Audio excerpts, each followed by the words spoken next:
The big board filled, the bigger board filled, the War Room 2 filled, the UDFA filled, but I am here undeterred, about a week and a half away from the NFL draft, ready to get in some of my final on-stream pre-draft best ball contests. I'm Pete Overzet. This is Best Ball Breakfast. Let's roll. Welcome to Hot Best Ball Summer. You slurp that suspension dipperino, honey? Easy to click on Rashad White when it's all site credits. Exodia. Put the puppy in the bag, bro. Try to grow the goddamn game. The game is beatable, folks. Slap King Summer, bitches. 7,000 hours of commercial-free best ball drafts starts now. All right. How we doing? April 13th, 2026. The GMs are flying. What is up, Bindles? Who Hames? Howdy to Emo. What is up, Emoster Tag? Chris, Mango, JBB. Check out JBB's appearance on the Best Ball Bash. That was on Thursday. Although JBB got brutally upstage mogged by his own son, Hampton. Very fun episode of the Bash. We'll keep that rolling again this week. What's up, Garage? Steven. What's up, Mem here? Top of the morning to my guy, Go AZ Cards. Go AZ Cards absolutely unloaded in the comment section on the most recent video on the Deposit Kingdom channel. The next update on So You Think You Can Tout. Every time I went to refresh, there was a new comment from Go AZ Cards. Absolutely loved it. Love seeing all of your guys' feedback on some of those contestants there. If you guys haven't checked it out, there was a second follow-up video to the announcement. I showcased some of the applicants to So You Think You Can Tout. And if you're tuning in for the first time here and you're completely confused what I'm talking about, I am hosting a reality fantasy football tout competition this summer. I've received, let me check my thing here. I think I'm at 54 applicants so far. And I'm going to try to crown the next great fantasy tout. And I've been putting out some videos along the way. I'm going to share the process along with the show itself. I want to share the behind the scenes, the things I'm thinking, some of the submissions I like. I tried to give a long rant on what makes a good true serum take, which is part of the application process. So TLDR, go subscribe to the Deposit Kingdom YouTube channel. I should have another video out this week that I'm working on. And then applications lock here in 10 days. They lock on the Thursday of the NFL draft. So I'm excited to see what applications here still trickle in, and excited to get all of your guys' feedback on the contestants as well. What is up, William? What is up, Danny? Jake is already worried about my running back points, and I haven't even hopped in a draft yet. That is fair. That is fair. What's up, Brandon? What's up, Chief? Yeah, Matthew says, GM, my kid Rory convinced he won a golf tournament. Man, that is so funny. I feel like I was at the playground yesterday with April. She made friends with a girl named Rory. Jack Settleman just had a daughter. Her name's Rory. Matthew's kid is named Rory. And Rory McIlroy, back-to-back Masters champ. For the first time in a while, I was actually kind of sweating the Masters Sunday because we did the Calcutta on the Swolecast. And so we, if you're not familiar with the Calcutta, it's an auction draft and there's basically no parameters. There's no auction budget either. It's just whatever the participants deem worthy of a bid. And I had three guys in the top 7. I had Justin Rose, Matsuyama, and who was my other one? Tyrell Hatton, as part of a bundle of English golfers I got in that Calcutta. So I had fun sweating the top of the leaderboard there on Sunday. But we're on to football. We're on to the little boards. What's up, Yosh? What's up, Rickadoozle? Jordan Deezer.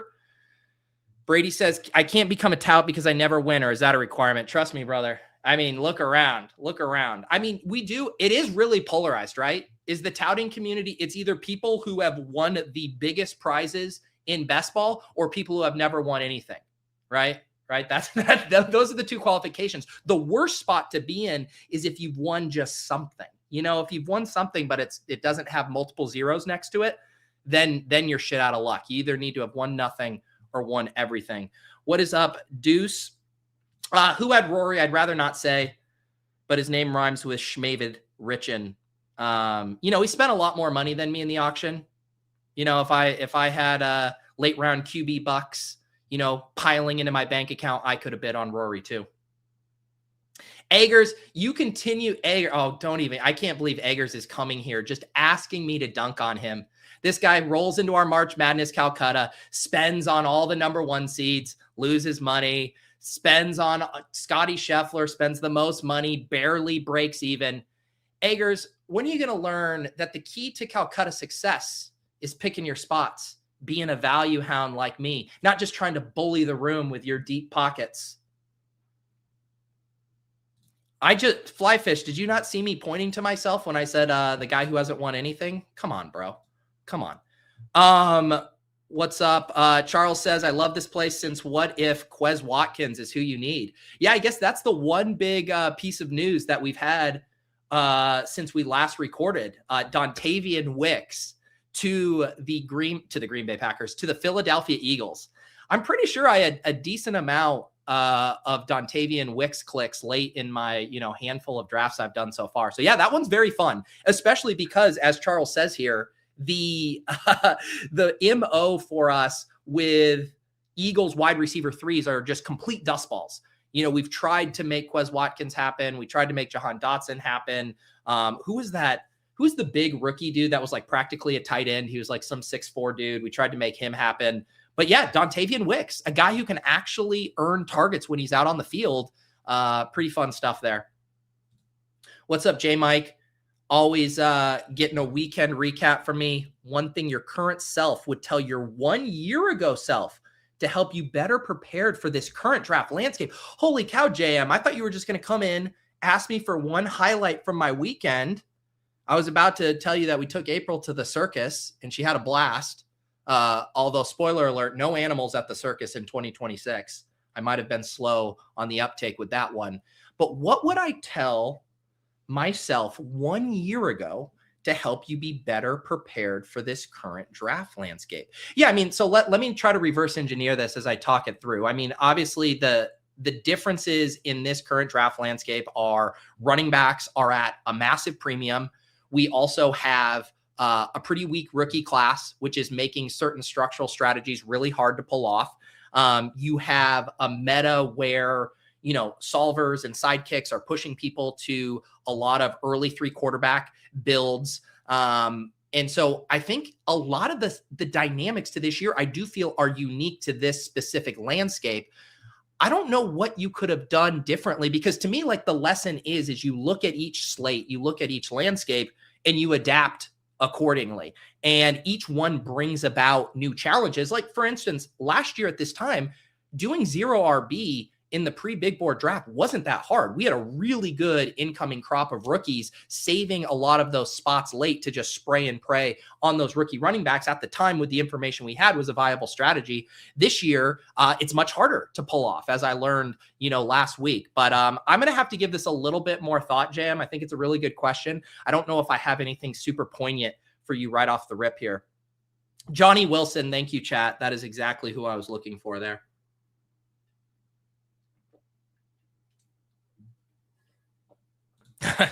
Deezer says Wicks was actually on Artemis 2 and he's going to be on Artemis 3, straight to the moon. There you go.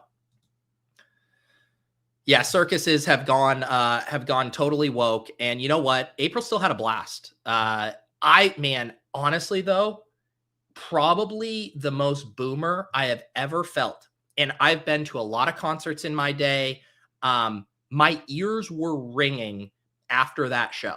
I legitimately wish I had brought earplugs. Like the whole way home, I'm like trying to get my ears to pop.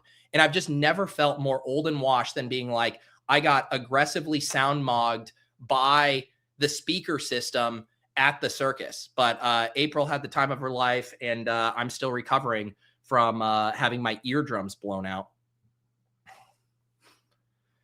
Let's see. Ragnar says, I find myself watching out of habit. I fired all my pre-draft bullets and need something to get me to the draft just for the lulz. I do like the idea that you would only be watching if you could just get, what if Peter just has a single little morsel that could be the skeleton key to help me win the UDFA 2? But I do appreciate that you're just watching even as you are sidelined here. All right, let's see here. I need to pour some coffee. And I have thought this through with doing the little board, which I am going to enter right now. This is my first little board entry. Let me get the screen shared up here. And my thought is all of the sweatiest drafters on the site have all already finished their little boards. They are done. They've maxed the UDFA. They've maxed the war rooms. They've done all of that already, which means who am I going to be competing against today? Do any of you guys have war room? Do you have little board entries left? This might actually take a while to fill because anyone watching this has already maxed the little board. $3 entry, 20 entry max. What can I win up top? Still 100,000 up top. I think someone was trying to get me to do the UDFA. It was Paul on Twitter. He was like, do the UDFA because you're going to have to compete against rosters that don't have the amount of CLV. Come on, 10,000 or 100,000. Yeah, we're going for the 100,000 here today, boys and girls. 10 of 12. So a few of you still have some little board bullets left in the chamber, but I need some coffee. I have not had much coffee yet this morning. We need the draft juice. Let's do it. And ooh, I almost clinked it. I didn't clink it though.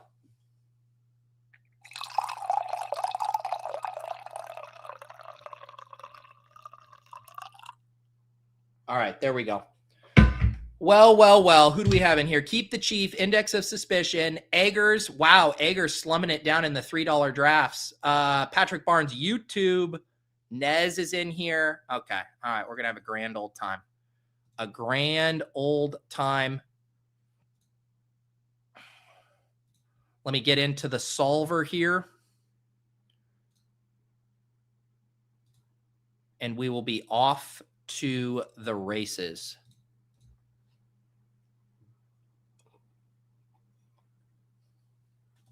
I should make it a point to max the little board. The only way I'm maxing the little board is if I multi-table it on stream. If you guys want me to multi-table, I will. My kind of prevailing thought with multi-tabling is it doesn't make good content because I'm just kind of scrambling back and forth and not really getting to talk through many spots. But if that seems entertaining to you, I will happily blast off 5 of these at a time or whatever you would like here. I'm not taking the biter. I have 0% Puka. I'm going to keep that streak alive. Give me JSN. More JSN here. JBB said, Hampton said being on the bash was the highlight of his spring break. Thanks for saving me from being a horrible parrot, Pete.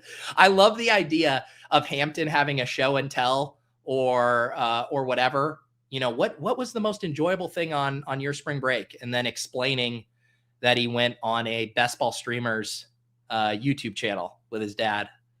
But happy to hear that. It was a blast to meet him. Chad has 6 left because I can't fill one. Yeah, that is the funny thing, that it's now actually tricky to fill the little board. Steven's done 0. This is what I'm saying, Ron. The little board winner hasn't even been drafted yet. Exactly. Sonny's in the draft. Go AZ Cards. Pete, you own multiple draft tools. Which one do you draft with off stream? Trick question. I have not drafted a single team off stream this year. Every single entry under my completed has been on stream, although I have gotten behind on naming these, and it's kind of giving me a little bit of anxiety. I need to go back and rename some of these based on when and where I drafted them, but I have 22 entries all on stream. And as you can see over here in the corner, 20% off the solver with promo code Pete. Shout out to my guys, Zach and Chris. We got new overlays. We are all refreshed and ready to go for 2026 Best Ball Summer here. Favorite tight end pick on the board right now? Honestly, Bindles, it's still George Kittle for me. It's still George Kittle. I mean, the fact that you can get a guy who down the stretch, we know without a shadow of a doubt can put up tight end 1 numbers, and you can get him in the 120s, the 130s.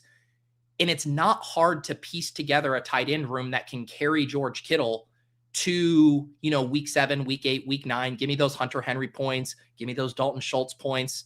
We're going to do the week 17 is all that matters with these rookies. We're going to take these rookie wide receivers in round 5 and 6, even though we know they're going to get off to a slow start, even though we know the entire point is just so that they can crush in the fantasy playoffs, but we're going to let George Kittle fall to 130. Give me George Kittle.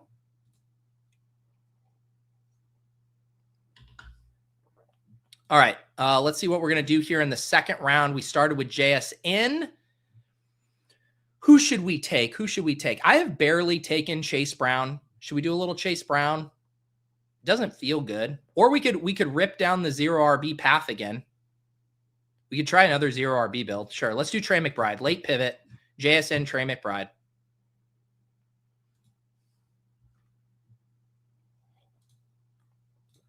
You guys are, how many times do I have to say this? 3 per day isn't hard. I'm not streaming 3 every single day between now and then. If someone wants to figure out how I max the little board on stream with my current show schedule between now and lock, go ahead.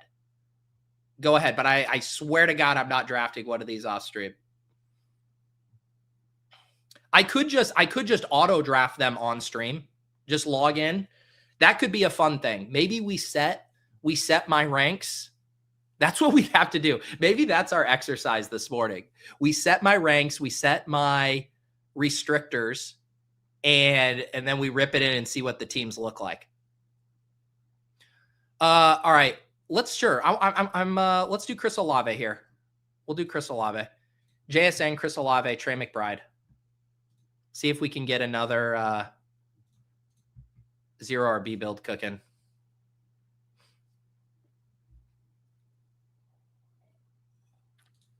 Chunk the Deuce, when you reference judges on the Tout Show, what are you referring to there? I am going to have judges. Hang on one sec. I actually need to take a call. This is very unprofessional, but one sec.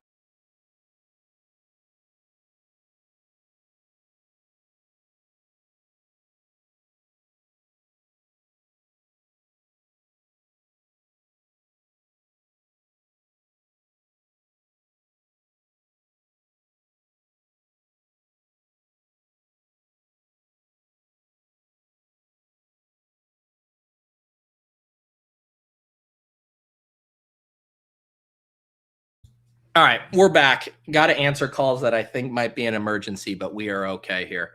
All right, but anyways, Chunk the Deuce. So as the show progresses, once I pick the finalists, there are going to be challenges, and they are going to be format specific. And I'm going to bring judges from around the industry to help make the decision on how these contestants perform in those challenges. So it might be writing, it might be streaming, it might be short form, it might mean data or whatever. So there's going to be lots of judges who I'm going to figure out what their expertise is. They will come in and judge for that specific portion of the show.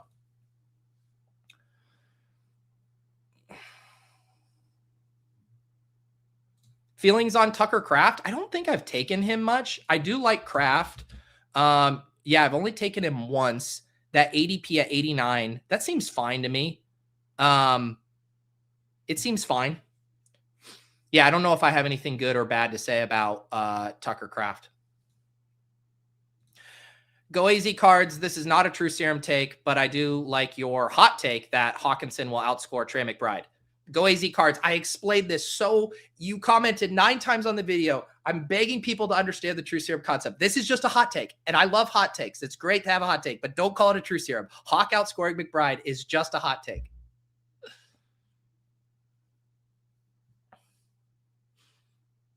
Best Ball Bash multi-table edition.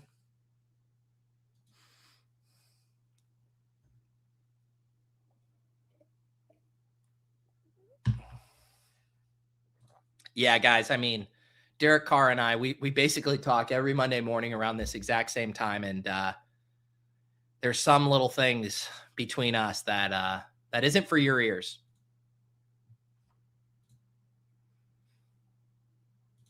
Yeah, I'm on the phone with Liam Cohen. I'm trying to get to the bottom of this Travis Hunter positional usage. It did make me think, can we get a reporter to sleep with Liam Cohen? so we can figure out what's going on with Travis Hunter. Too much misinformation, too much coach speak. We need someone in Liam Cohen's sheets to get the truth about the Travis Hunter 2026 wide receiver DB distribution. Martin, my guy Martin, how do you become a contestant? Sir, I have an entire video. I have tweets. I have posts. I have newsletters. I love how, Martin, you just live under your little rock and you come out every now and again. Go to the Deposit Kingdom YouTube channel. Watch the intro video. There's a form where you can submit. I have tried to blast that information just about everywhere I possibly could. All right, I'll slap it up with you guys. Should I take Bucky Irving here at pick 45? Probably, but I've done that a bunch. And believe it or not, I have not taken one of the most controversial players on the board. A man people either love or think is massively overvalued, Luther Burden. My first Luther Burden share in the little board. JSN, Trey McBride, Chris Olave, Luther Burden.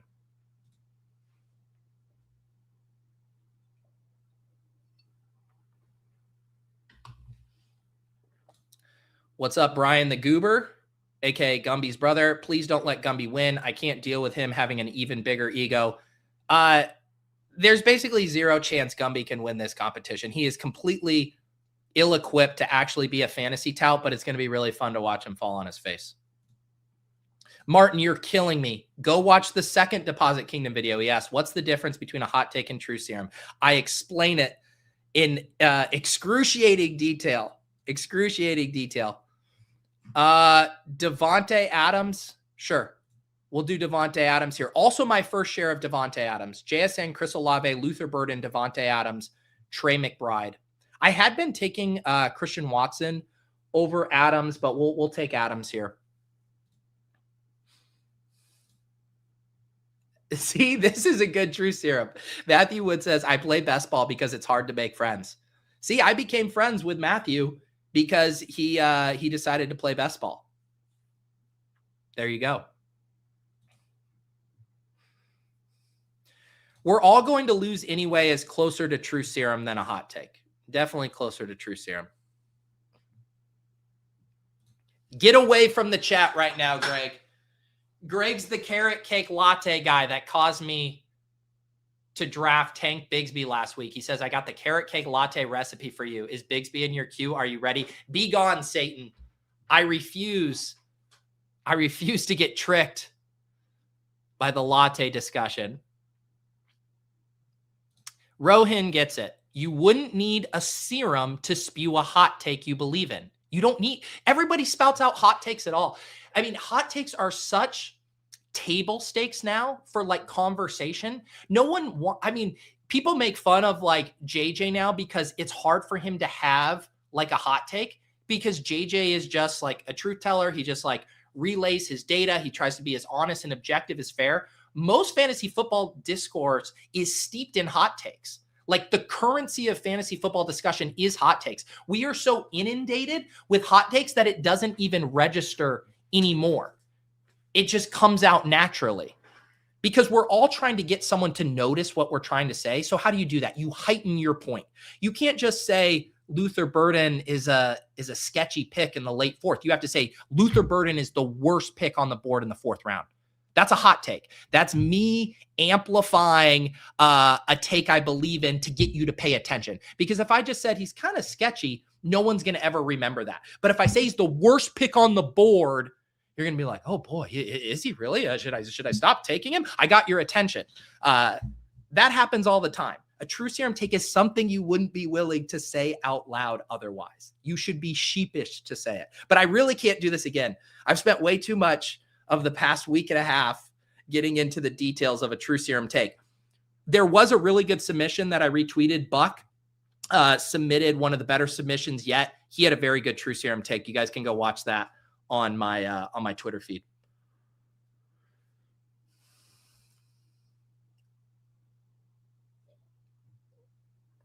We should be worried about my RBs because I am through 5 rounds and I don't have a single one yet. JSN, Trey McBride, Chris Olave, Luther Burden, and Devontae Adams. I'm still trying out this experiment to see if I can pull off 0 RB in these pre-NFL draft contests.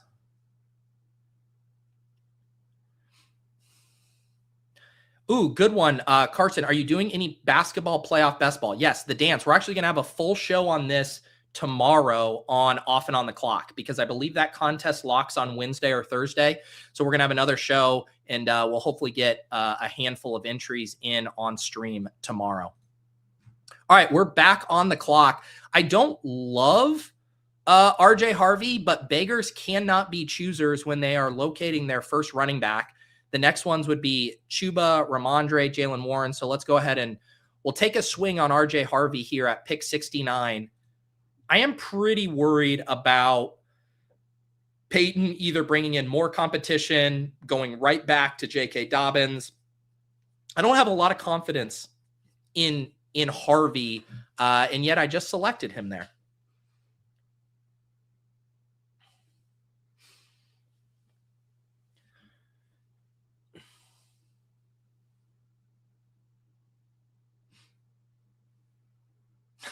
Best ball bros be like, my true serum is drafting early running backs is good.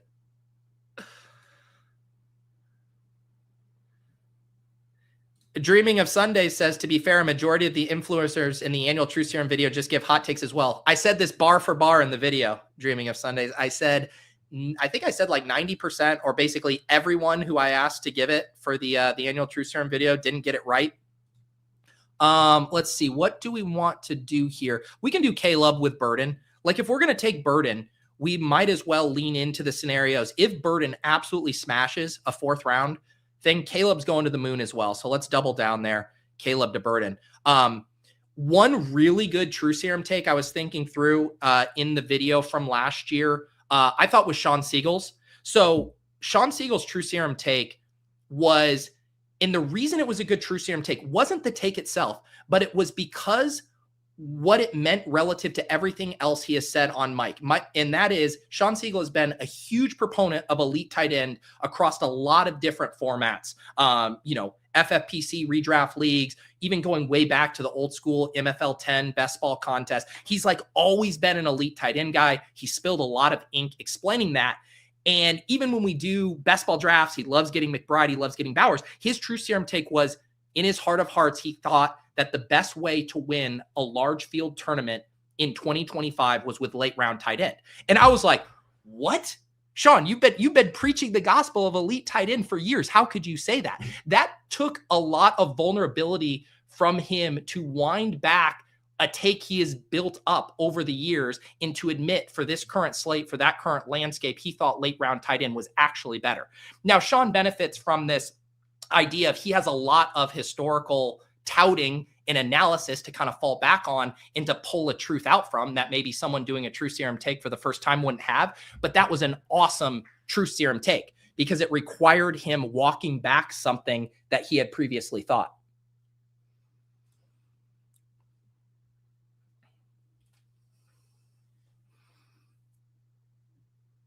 Okay, Go AZ Cards is getting better at this. True Serum, I'm full of shit and my hot takes are to stir the pot and should be avoided at all costs. There you go. You got it. You finally got there, Go AZ Cards. True Serum, Drake May will be a top 5 quarterback. That is not a True Serum. Not even close. That's like a lukewarm hot take.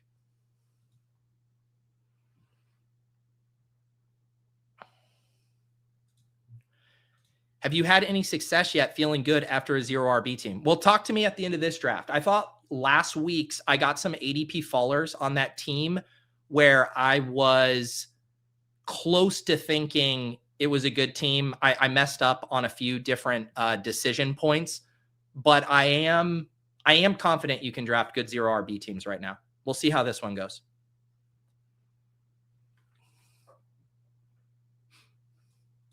All right, let's see. We are on the clock in the 8th round. Again, I have only taken Kyle Monangai once on a 0 RB team where we are buying into the Chicago Bears youth movement. I think this is the time to grab a Monangai share. The solver here liked Ricky Pearsall as the top option, but I know how this goes with the running backs, and let's keep adding. And the correlation there is just a little cherry on top. So we got Caleb, Monangai, and Burden from the Bears. Our 2 running backs, Monangai and Harvey. We still got our 4 wide receivers up top, JSN, Olave, Burden, and Adams, and Trey McBride.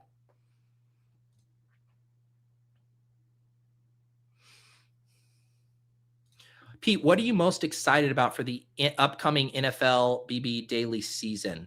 I mean, right now, just truthfully, I'm most excited about So You Think You Can Tout. Like, that's occupying all of my attention. Anytime I have to work on it, I am spending time working on it. I really want to make it a very fun and entertaining show. And I'm excited to see the winner on stream with me this fall. I don't know exactly what that winner's strength is going to be, what show that they end up joining me for or helping me with, but I'm excited to see what that looks like.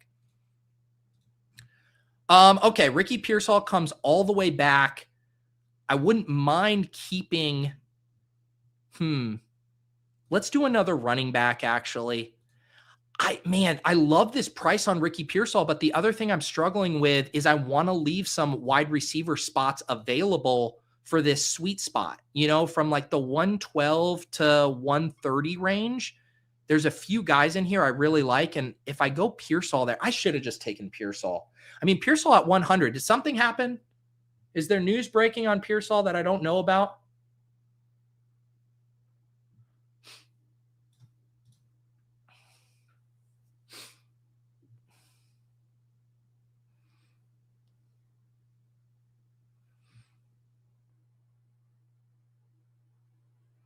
Yeah, Rohan has a good grasp on all of this here.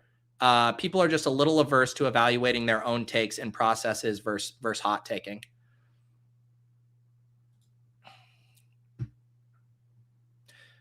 True Serum, I'm not scared to say anything about fantasy publicly. That's why it's not a good True Serum take. That's just that's a hot take because there's no stakes to it for you. If you had a platform, if you had, things on the line, if you had people holding you accountable for every one of your takes, tuning in, then you would actually have some things that you would be scared to say. But if I could create a burner account in some random industry and say, I could say whatever I want about this person. Of course, anyone can do that. Anyone. So if you don't know someone well, how can you judge a good True Serum take if it requires them to be vulnerable? Buddy, I can tell if you're being vulnerable or not. Buck's True Serum take required him to be vulnerable. So Buck is a very good drafter. He's also a very confident and cocky drafter. He's someone that definitely thinks he's better at this than a lot of people. And in his True Serum take, he admitted that the sims are too good. He admitted that he worried that he is falling behind to the sim-based drafters. I don't have to know everything about you to know if you're being vulnerable. I do not. I'm a good read on people. I can square you up across the poker table and tell if you are speaking from a place of confidence or vulnerability. All right, we're about to pick at 117 here. Once again, talking about, I actually don't mind talking about the True Serum thing just because it is such a difficult concept. I guess I'm slightly getting bored with it, but if people are still making submissions, I'm trying to do my best to help push everybody in the right direction here. Can I do a thing where I say George Kittle is like my favorite tight end pick on the board and not take him here? Let's take George Kittle, and now you get a Trey McBride, George Kittle. We can shut it down at tight end. Trey McBride will carry us, and then we'll just go for the late double elite tight end hammer down the stretch.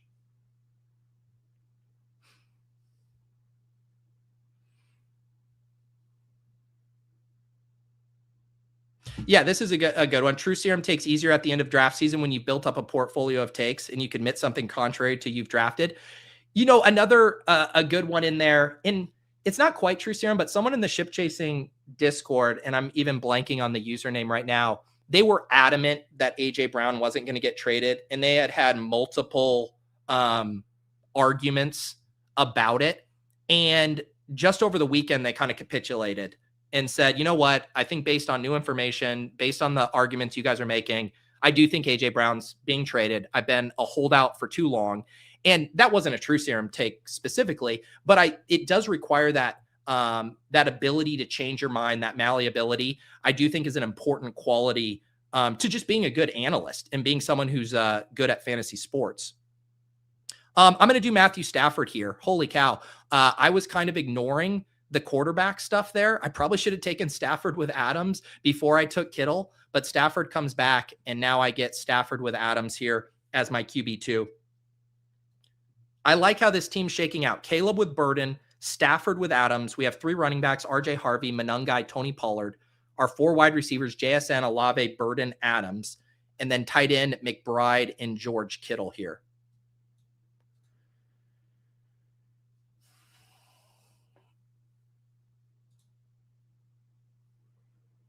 Yeah, where did my guy Corum go? I was looking at him. Yeah, Corum went at 95. Corum went at 95. So I could have taken, normally I would take Corum over Monungai, but I think the Caleb thing just kind of pushed me there. And then I was kind of hoping he might come back. But Pollard there's fine.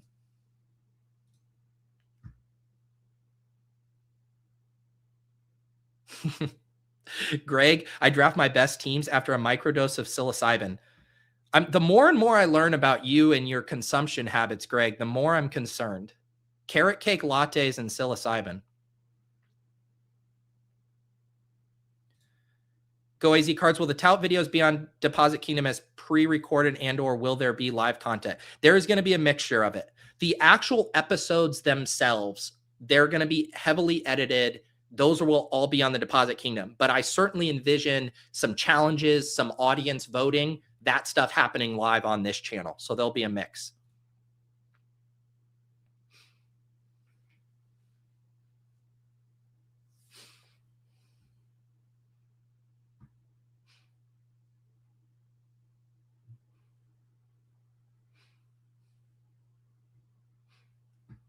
You guys are so chippy about the if you guys don't think that I can judge a good True Serum take based on how vulnerable you are, I'm confused why people are worked up about this. I can point out other examples, which I did point out in the video as well, of people I don't know who have had good True Serum takes. But I'm sorry that you guys are so worked up about this.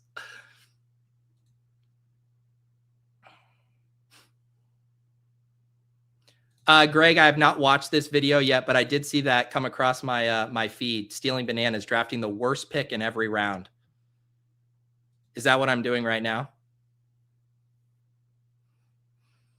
How do I feel about the Sharps Emmanuel Wilson stack? Don't love it. Don't love it. I really would prefer to be sitting out some of those backfields until after the NFL draft. Let's do a Denzel Boston here. This is like kind of the cliff here for some of these interesting wide receiver names. Boston has been a guy I've been just defaulting to, knowing that he's going to rise a good bit from here at 140. I think someone asked me this last week, but no, I don't have any info on the World Cup drafts. My guess, like, again, I literally have no inside info, but my guess is that they would do it similar to like the golf stuff where they have full tournament stuff, but then also maybe some daily stuff as well. I would bet though on full tournament for sure. And then the question is, would there be daily slates? But I honestly don't know enough about soccer and like the mechanisms for how those roster settings and that scoring would work. But I got to imagine if they're doing World Cup drafts, they're going to let you draft for the full tournament.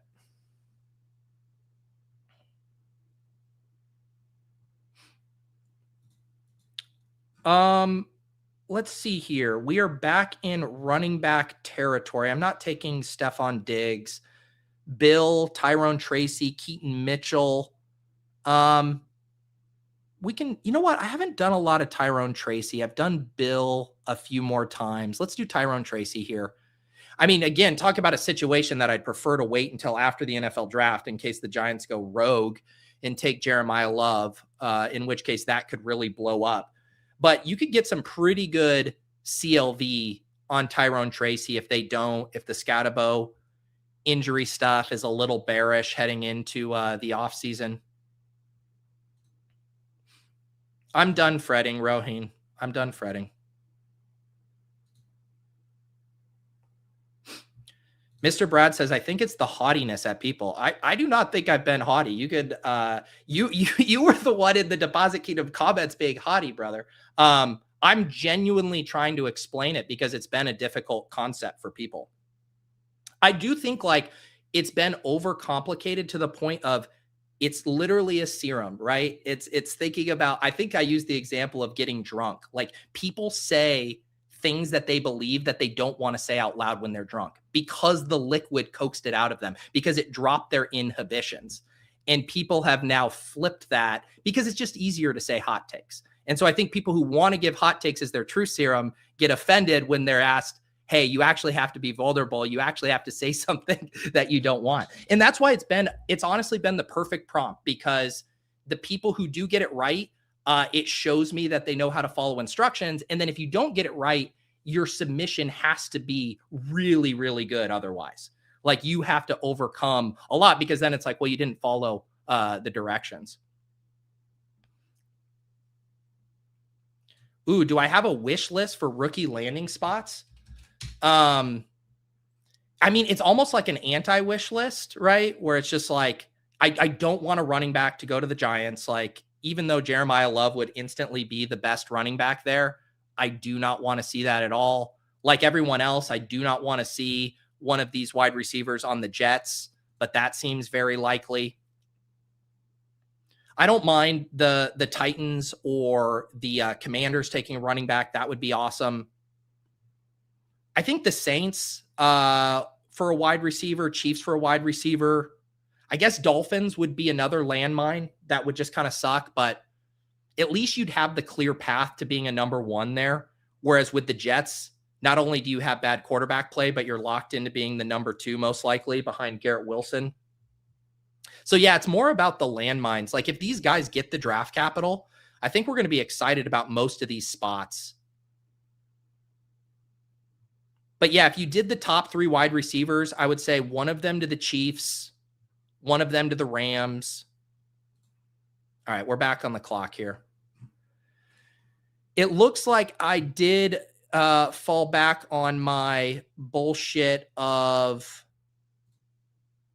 getting boxed out at quarterback 3. I'm going to take the most controversial man in the world, Keaton Mitchell, at pick 165 here as my running back 5. So here's the team. We have Caleb and Stafford. We have Harvey, Monungai, Pollard, Tracy, and Keaton Mitchell. We have JSN, Chris Olave, Luther Burden, Devontae Adams, Denzel Boston at wide receiver, Trey McBride, and Kittle. Is there any late stack stuff to do? I mean, I missed out on Darnold and Shuck, which is fine. Where did Darnold go? Yeah, the Kittle was definitely a luxury pick. I'm going to blame Bindles on that one because he got me very excited about George Kittle after setting me up for that. And then where did Darnold go? Darnold.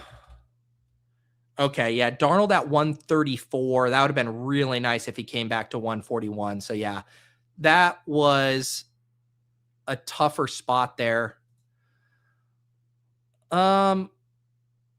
Let's see. You know what? The solver's always suggesting Tyreek Hill to me. I'm going to capitulate here, take him again. I guess last time I got him, he's been falling a good bit.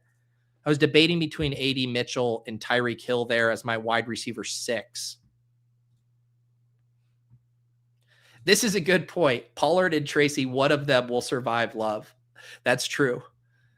That is true. I should have taken Bill too. I could have done Monungai, Bill, and Pollard and just saying, hey, Love can't ruin all of these guys.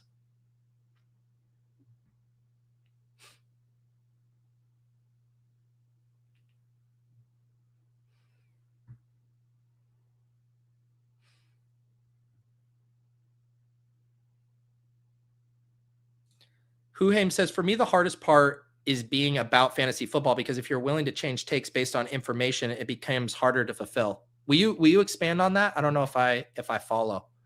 Because if you are willing to change takes based on information, it becomes harder to fulfill. I mean, the thing about it, Huhaim's, is a lot of it is like the packaging too. So like, I think I get what you're saying. And in that case, I think my true serum take would be, I would say, I love doing fantasy football analysis, but I have a hard time doing it in a way where my ideas resonate with people or stick with people, or people associate me with certain ideas, because my takes are so fluid to new information. So I'm never building up a brand around a specific player, because so much of what happens in the fantasy space is people have these players that they're tethered to. They have these styles of drafting. They have these preferences, and that becomes part of their personal brand. Like a brand building exercise is doing things over and over again. So you could give me a true serum take is like, I don't think that I could ever, become this super popular analyst because I'm so fluid in my takes. And that scares me, that the way I draft or the way I analyze isn't necessarily the thing that garners eyeballs. So to me, it's all about actually taking the idea and how you position it from your point of view. And again, I don't know anything about you. If you told me that, I would be like, wow, that's kind of a vulnerable take, to admit that you worry that the way you do analysis doesn't have as high of a ceiling is the way hot take artists or other people do. Truth peptide is a good idea, though.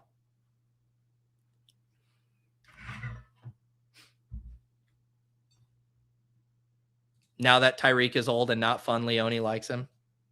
I think it's kind of like the Travis Hunter thing now too, as well, where it's just like the asymmetric upside with him is still pretty good. Man, I kind of want to just spray and pray at running back. I'm not doing Tank Bigsby again. Let's do Braylon Allen. I don't think I've taken Braylon Allen yet. Speaking of not having too many opinions, I wish I had opinions on more of these late round running backs here. Jordan James, Vidal, Ray Davis, Najee Harris, Trey Benson, Ollie Gordon, Justice Hill, Halani, Jaden Blue, Damon Claiborne. Do you guys have any? Do any of these guys speak to you? I have 4 more picks left. I have a 2-6-6-2 build. I could do like a double quarterback thing. Someone mentioned Simpson in the chat there. This is the hope with Love. I agree. Pollard gets cut if Love to the Titans. So you kind of have a double out there with him. Booty has been falling like a rock. We can do Booty.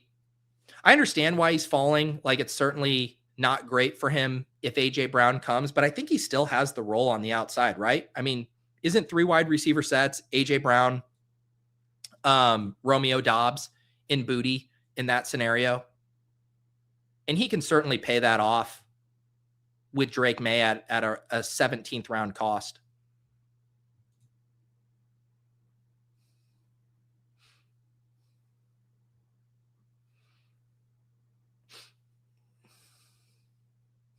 My only weakness is I care too much.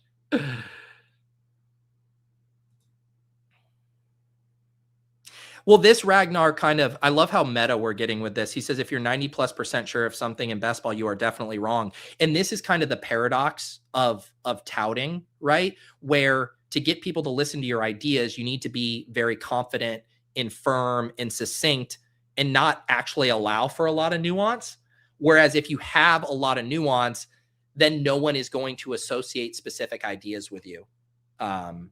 Which is what makes it hard. And why do you think the Skip Baylesses of the world and all of those kind of content creators have such big audiences? Is because there's no nuance. It's just hot takes. And it's what people remember. Oh, did you hear this take or whatever?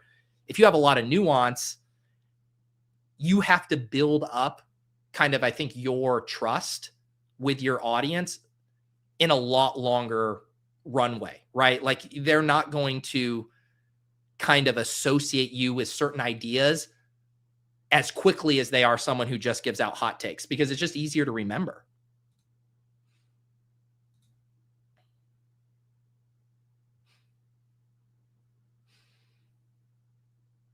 All right, you guys are giving me some running back ideas. Claiborne, low rent Achane. Okay. Bigsby. Blue because it's the best color. Okay, another Claiborne. All right, you guys like Claiborne.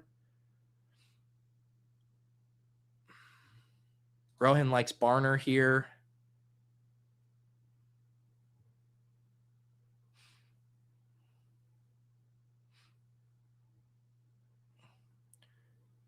Chris didn't like my true serum take. That's another good hint. If you have a good true serum take, if people reject it or don't like it, it's because it makes people uncomfortable for sure.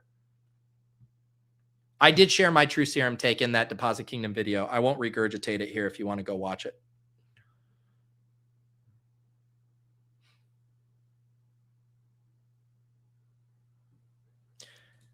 Yeah, this is Rohan's having a good show. I do think there's an increased counter current to the hot take merchant in the analysis space. People are tired of the ESPN stuff with Stephen A. Skip for sure. And I think honestly, like within the fantasy space, the rise of the Substacks, the solo creators and stuff, way more long form type content, whether that's long form streaming or writing, I think has certainly helped with that. 3 more picks here. I'm going to keep spraying at running back here. Wait, is your guys' Claiborne's here? All right, you guys sold me on Claiborne. Let's sneak him in. He was the one consensus guy you liked. So we're at a 2772. The question is, yeah.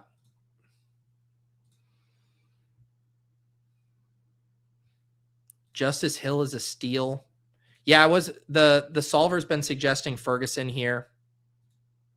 Joshua says I have no white running backs. Seems great.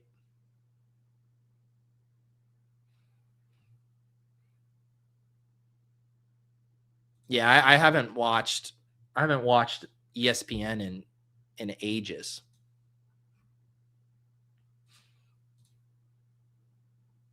All right, I'm going to make this pick at 19. Sure, let's do yeah, Rodgers went. That would have been a good just unstack QB3 just to get some points. But yeah, let's do Ferguson. We do have this Stafford double stack now. Man. Has anyone done like just any YOLO stuff at quarterback? I mean, I guess the YOLO thing that looks interesting to me is just Justin Fields. Has anyone done that? Can we justify QB3 Justin Fields? And it's strictly just, A, what if Mahomes' recovery takes longer than expected, or 2, Mahomes gets hurt in the season and we just get Justin Fields? Because you can definitely take a wide receiver dart. That's interesting. But it's like, do I need an 8th wide receiver here? Do I need an 8th running back? I certainly don't need a 4th tight end.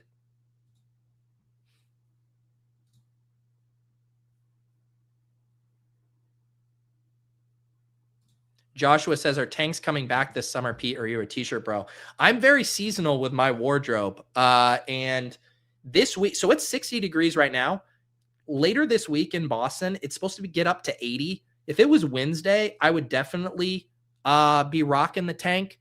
But yeah, tanks are coming back. I just need the weather to catch up.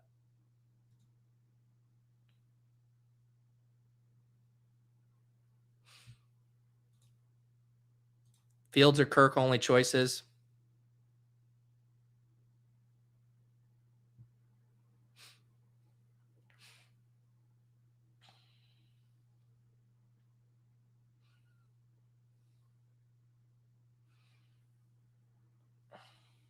Some Mac Jones. Yeah, who did I do a show with? It was someone on Best Ball Bash mentioned Mac Jones. McCarthy round 20, Kyler hurt by week 5. I guess the question is, like, to me, it's you're either trying to get QB starter points, right? Which you can get with Cousins, but then it's like, what are you getting? 5-6 weeks, maybe? And then the next question is, if you are picking a backup quarterback, like the reason I could never pick Mac Jones over Fields, it's like, what do you win if you're right? And it's like, if Brock Purdy goes down, yes, Mac Jones will probably give you like QB 17 numbers and he will be serviceable. If Patrick Mahomes goes down, Justin Fields is going to be a top 12 quarterback on a points per game basis for any game he starts. So you have to hit the same first leg of the parlay, which is the quarterback gets hurt.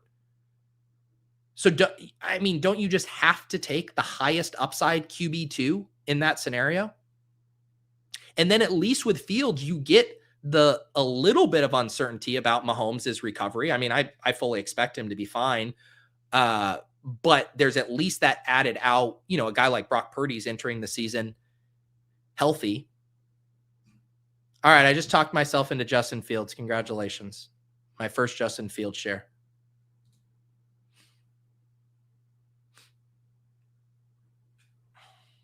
The Mill I would buy as well.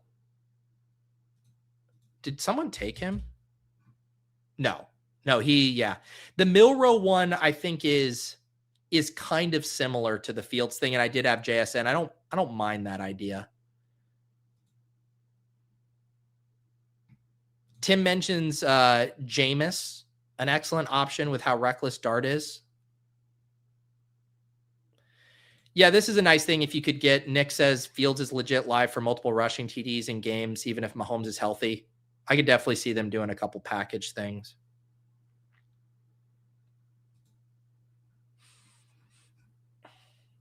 I agree with Kyle that says, what do you win when you win doesn't work as well in best ball, where having players play is a huge win. Macro-wise, for sure, but I'm talking about the backup quarterbacks. There's not a single one of these guys that you're debating between that is going to play 17 games, start 17 games. So then I do really think in that context, the question is, what do you win when you win? Because I'm not confident about points coming from any of these guys for long durations. Why Fields when you can have Watson? Because I think Fields is, I would take, like, if you gave me 17 games of Deshaun Watson in fantasy right now with the Browns, or 17 games of Justin Fields, or whatever you want to level it to, 5 games of Watson, 5 games of Fields, I'll take Fields outscoring Watson in every single one of those. I mean, Watson was atrocious the last time we saw him. Fields is going to be in a way better environment if they do get starts. Okay. Let's see here. Let me do a recap on this draft. I want to get final stock in how this team shook out as far as 0 RB, and I am going to remember to label this. Okay. Here's the team. Tell me how this worked out. This was our second 0 RB experiment. Caleb Williams, Matthew Stafford, and Justin Fields. 7 running backs. Can this 0 RB room get it done? RJ Harvey, Kyle Monangai, Tony Pollard, Tyrone Tracy, Keaton Mitchell, Braylon Allen, Damon Claiborne. Wide receivers, JSN, Chris Olave, Luther Burden, Devontae Adams, Denzel Boston, Tyreek Hill, Keyshawn Booty. Tight ends, Trey McBride, George Kittle, Terrence Ferguson. Tight ends are sick. Wide receivers are pretty sick. Quarterback, the top 2 are solid. I probably should have found a way to get that QB3 in there. We end up throwing that dart on Fields. And then the running backs, Harvey, Monangai, Pollard, Tracy, Mitchell, Braylon Allen, Claiborne. You just wish it had a little more juice. Just a little more juice. I think the thing, in a weird way, this 0 RB room, I actually could see it having enough early season touches to stay relevant. A lot of times what happens with the 0 RB rooms is you have like too many handcuffs, too many rookies, and you're like, can I actually get this team to the fantasy playoffs? This one, I actually think could get to the fantasy playoffs, but my question is, does it have enough firepower to peak late? Like, which of these guys could you see putting up 20 points in weeks 15 through 17? It starts to get, it's a little harder for me to tell myself that story. I do think it's solid, though. I do think it's solid. I just, I guess that's just what happens. I mean, again, to not have more rookie running back options from, pick 120 on is tough. Like, after I took Pollard, there was only one running back that went until the 11th. So Mason goes, then your White, your Gainwell, Rodriguez, Jones. Like, all of these guys are essentially the same guy, where the floor is decent, but the true late season upside is a little weaker. Brooks is a black box. There's a rookie. So it's like Jonah Coleman in there. And then Emmett Johnson, I would have ran to the podium for Emmett Johnson at pick 165. He goes one pick in front of me to index. And then I take Tyreek Hill over Dylan Sampson, maybe Brian Robinson should have been a pick I make there. Brian Robinson is just kind of a pretty high upside contingent smash if Bijan goes down. Singleton we've done before. I guess there were some guys here. I think the Tyreek Hill pick was probably a misstep. I should have just kept spraying at running back. Because even when I take, Ferguson, Booty back here, yeah, that's only the thing I think I would do differently is maybe flip this Tyreek Hill to another running back pick. Yeah, I think B-Rob was the misstep there.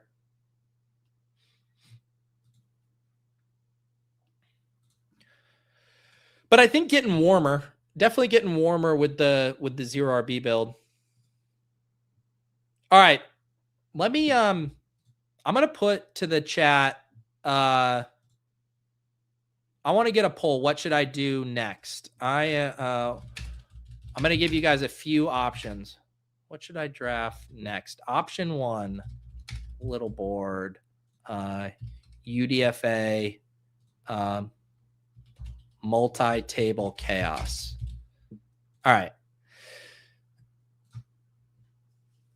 Okay, there it is. Shout out to StreamYard here. Dev's always working. They added a poll functionality for me here, and now I can where could I put that? I can put that down there for a second. Let's get some votes going here in the chat. And I'll let some votes roll in, and then we can figure out what we're going to do next here.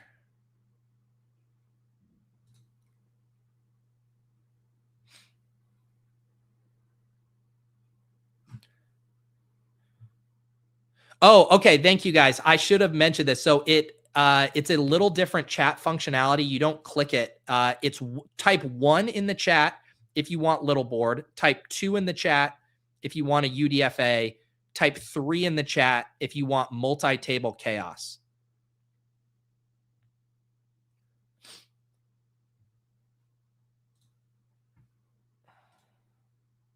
Right now, little board is winning out at 44%. UDFA is at 20%.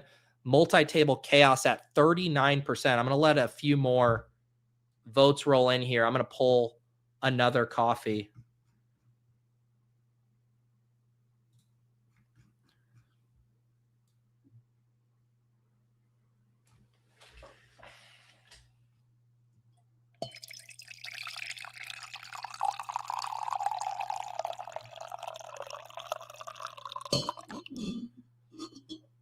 I will just say I am happy with your guys' voting right now because of the options doing. I know some of you are boxed out of the little board, but having a contest with $100,000 prize versus 10,000 prize, I'm glad you guys are pushing me in the direction of 100,000. And now it is neck and neck.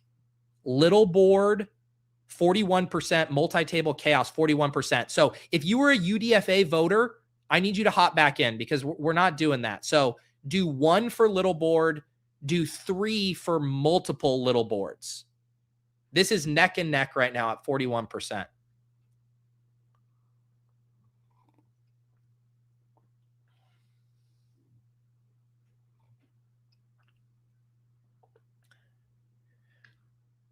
I actually don't blame you guys for not reading the on-screen instructions because I just assumed this is a new thing StreamYard added. I used to have to go to the YouTube, pull it up in a separate window, create the poll on YouTube, and then you guys could vote by clicking. StreamYard added functionality for polls within the stream, which I actually appreciate because it's annoying to have to pull up a separate window, but I thought it was going to create the poll on YouTube. Now it's doing its own thing with the numbers in the chat, which is fine. So 1 or 3, it looks like, wow, this is neck and neck. This is absolutely neck and neck. 43%. Here's what we're going to do. We will split the difference.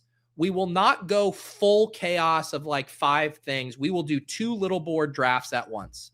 We will do 2 little board drafts at once. 9 of 12 and 3 of 12. If you guys want to be in here, hop on in and we will see if we can draft a decent a decent team here, or two decent teams. We're going to lock it there. And it does look like multi-table chaos won there at 44%. So we'll do two teams. We won't go too chaotic. And we are going to have to rely on the solver as our safety net on this one. All right. I like that poll. I like that poll function, though.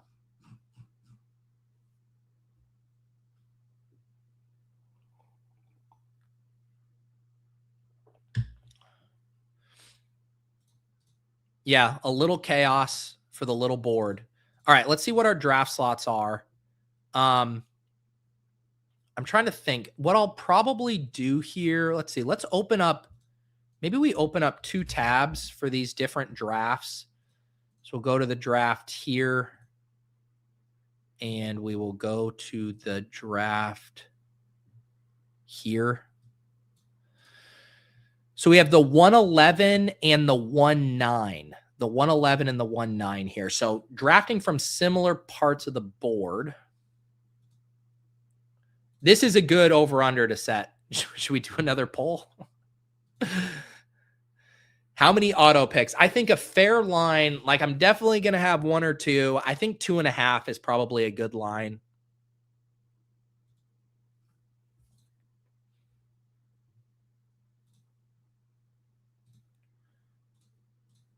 Okay.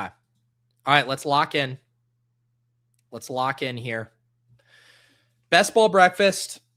We are multi-tabling little board drafts. The lobby has been absolutely wiped. Everybody filled everything except two of these final remaining contests. The little board, which is the $3 20 max tournament that does have 100K up top. I'm impressed by that. Being able to turn $3 into 100K is pretty sick. The thing is, the other hack is I have to rely on these tabs up here. Amon-Ra. Yeah, we can do Amon-Ra here. Because these will show me 6 picks away, 2 picks away. The thing I'm sure you guys know, if you draft on desktop, once you pull up the board, the thing doesn't update with how many picks away you are. So the key is to keep this down and toggle back and forth. We will take, wow, Christian McCaffrey falling to pick 11. Okay. All right, so we start Amon-Ra on one. We start CMC on the other.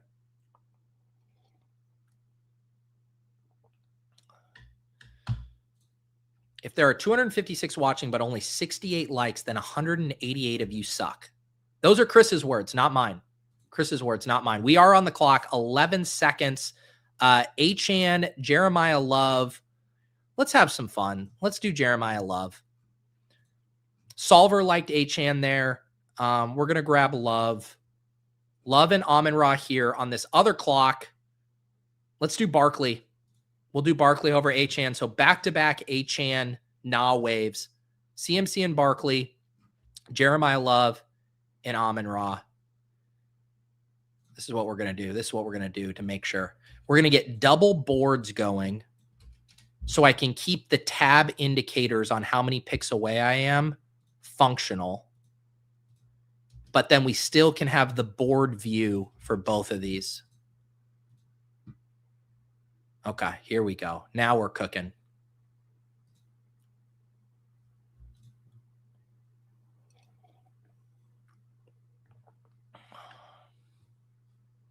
Wow, look at Martin, a believer. He's taking the under. I already through 2 rounds, I was cutting it a little close. So I would, I might even adjust the live line to 3.5.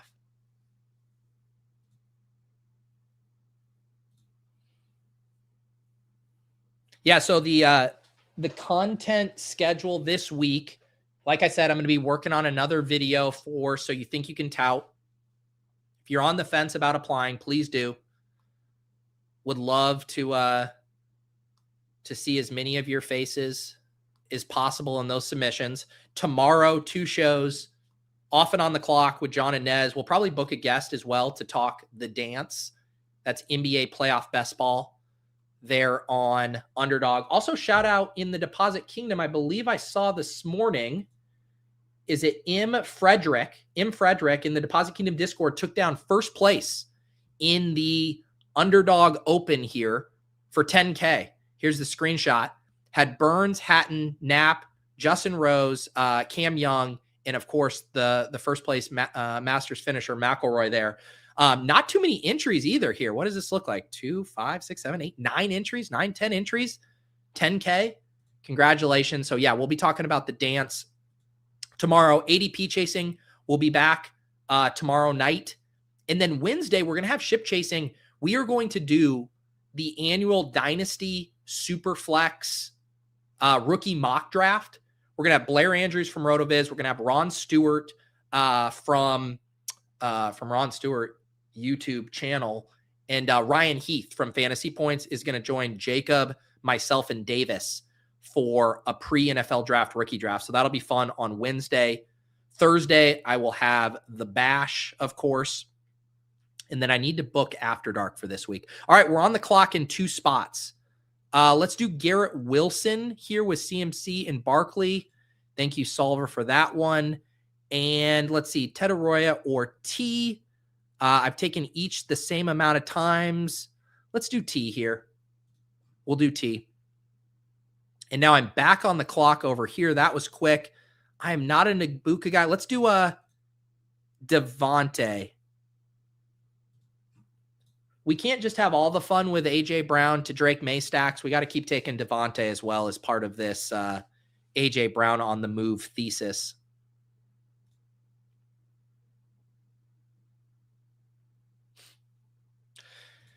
This is a good question, Dane. Have I been able to notice if getting more likes during your live stream correlates to your video getting more exposure and views? I wish I could just snap say, yes, absolutely. But I haven't run the numbers myself to actually see if that is true.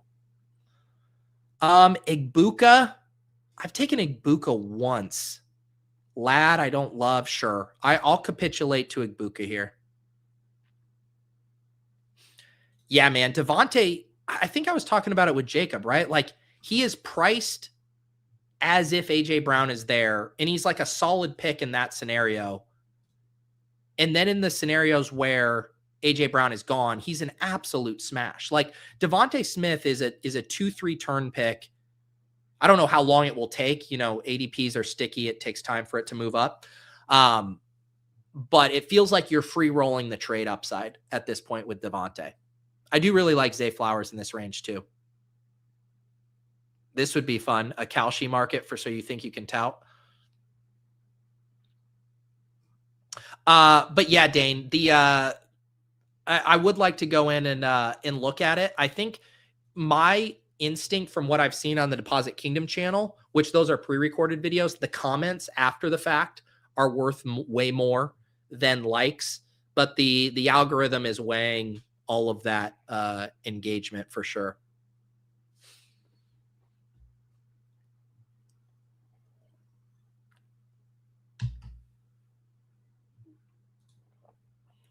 There you go. Can't see your team doorknob. Here, I'll show you my team, brother. I'll show you my team. All you have to do is ask. Here it is. Christian McCaffrey, Barkley are my 2 running backs, and then I have Garrett Wilson, Devontae Smith. Also get that Eagles correlation there, which I backed into. And then this other one, we have Jeremiah Love as our anchor running back, and then we have Amon-Ra, T. Higgins, and Ibuka.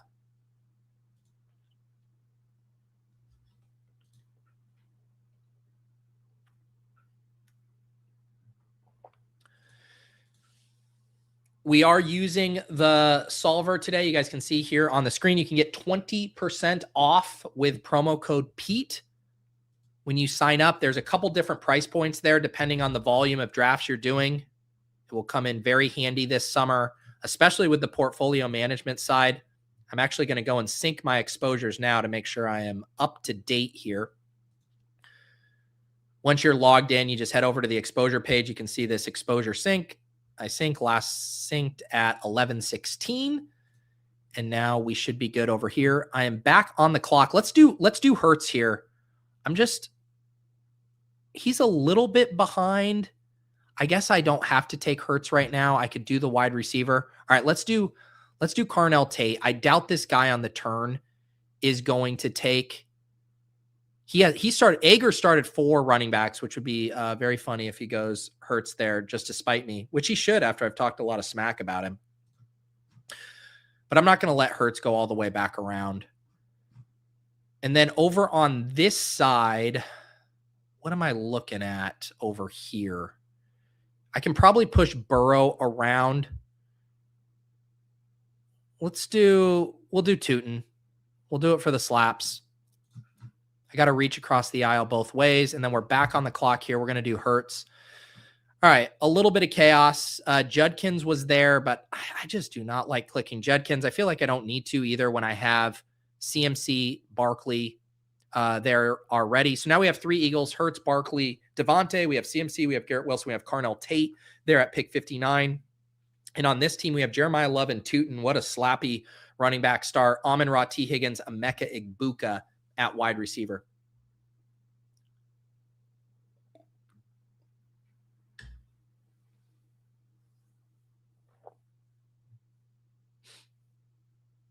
I like this take from Chris. Measuring success in best ball is impossible, so everybody should be having fun or the juice isn't worth the squeeze. I wouldn't say impossible, but I definitely think you're directionally accurate there. All right, let's take Joe Burrow. Like if we're going to do the T. Higgins thing, might as well do the Joe Burrow thing. Joe Burrow to T. Higgins. So this team is a Burrow to Higgins stack, Love and Tootin at running back, and then Amon-Ra, Egbuka. And then this one is Hurts to Devontae. So we have stacks set up on both of these. 1, 2, 3 on both of these. So we are a mirrored structural build through 6 rounds on both of these teams.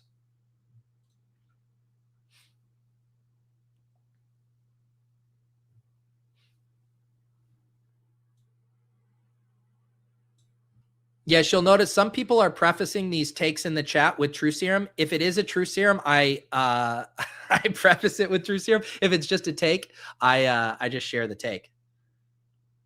I should also say, like, there are good takes that aren't True Serum takes out there. True Serum is just a version of a take, and I wouldn't even call it a take. I would call it an admission.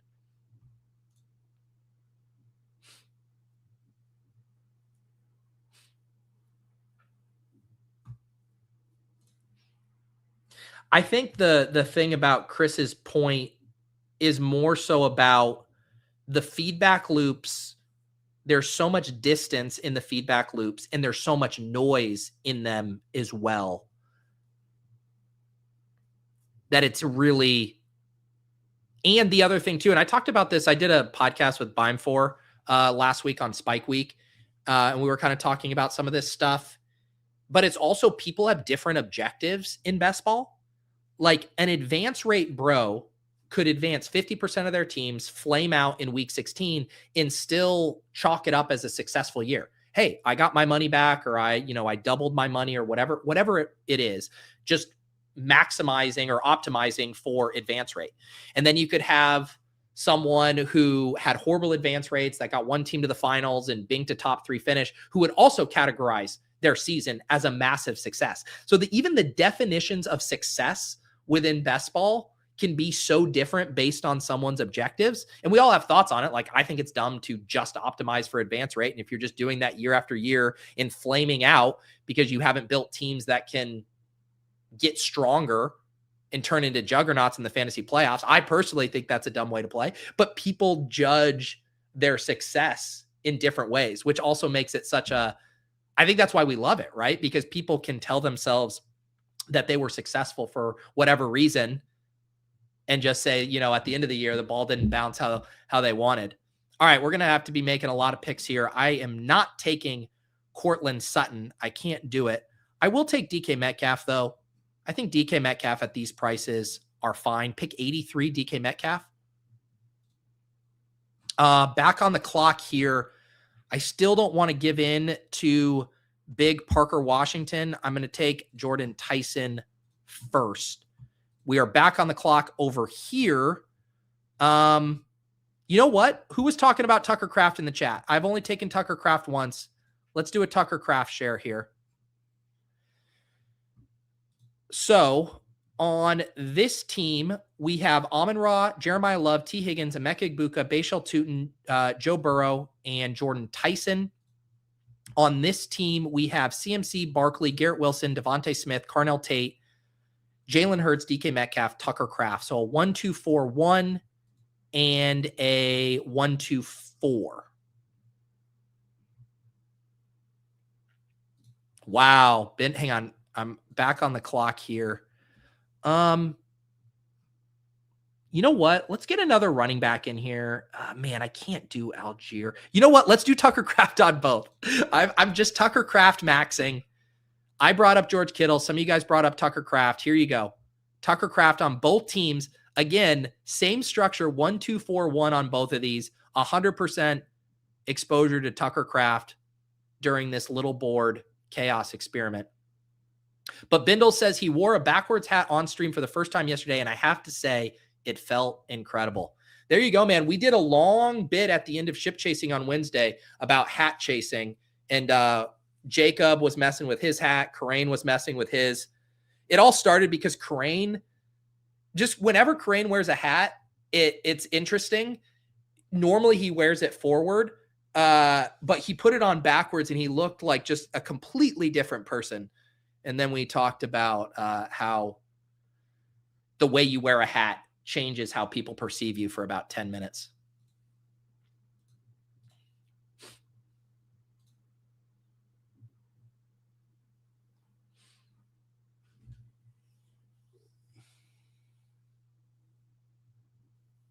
Yeah, this is a good way to put it from Coolers, that success is, and I'm kind of reframing your content or rewording it, your comment, but success is measured by the money won, but that doesn't equal skill. And I think the measuring skill is the part that's interesting, because people will have different ways to measure their own skill.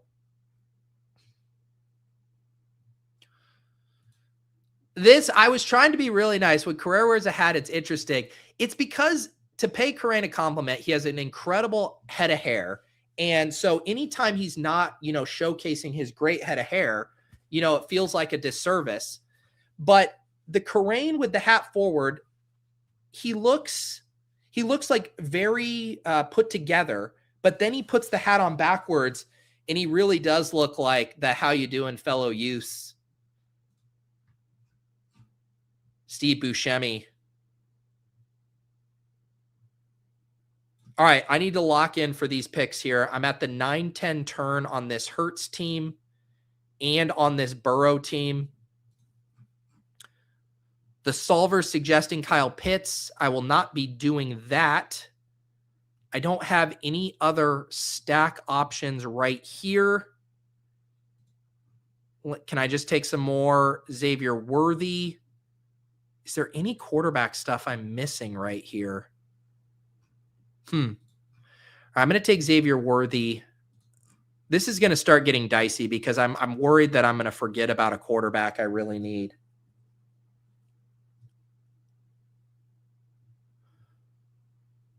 Okay, I think this is what I'm going to do. I think I'm just going to reach on Jordan Love. I'm so scared about multi-tabling and getting boxed out at quarterback that I'm just going to lock up Jordan Love. We already have Tucker Kraft. And then on this one, Jordan Love is already gone.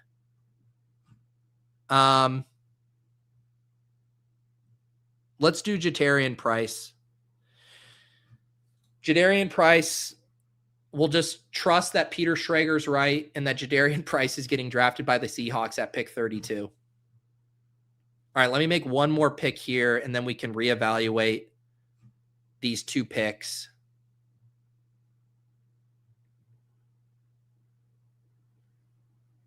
I don't know where this comment's coming from. Kirk Cousins, best QB pick on the board. Best QB capitulation pick on the board. There has to be a qualifier there. There's no way Kirk Cousins. I'm falling for your bait. I'm falling for it.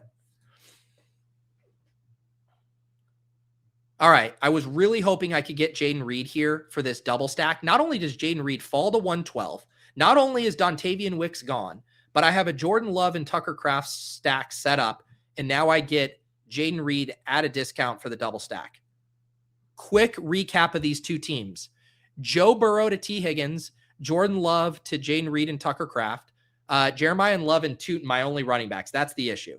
2 running backs there. Although decent capital spent on them, just pretty shaky floors on both of those guys. And then Amon-Ra, Higgins, Igbuka, Tyson, Reed, wide receivers, Tucker Kraft, tight end. This other team still just has Hurts at quarterback, has CMC, Barkley, Jadarian Price, stronger running back room there. Garrett Wilson, Devontae Smith, Carnell Tate, DK Metcalf, Xavier Worthy at wide receiver, and Tucker Kraft at tight end. I don't hate it. But I could hate it. And so far, apologies to the overbetters on auto picks. I don't think I have an auto pick yet.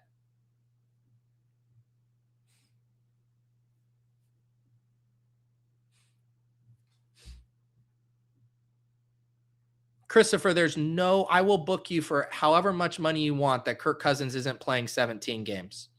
What you name your price. Kirk Cousins is not playing 17 games.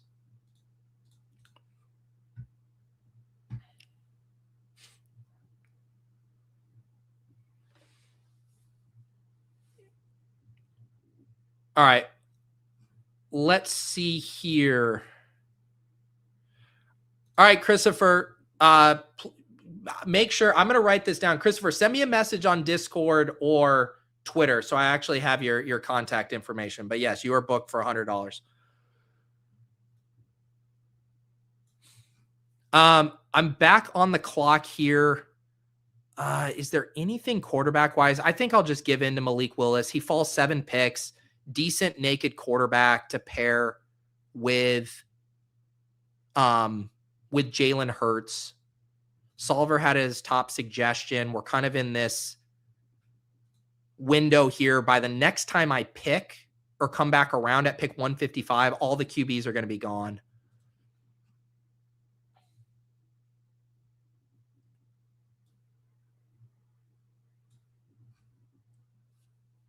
All right, we're back on the clock here.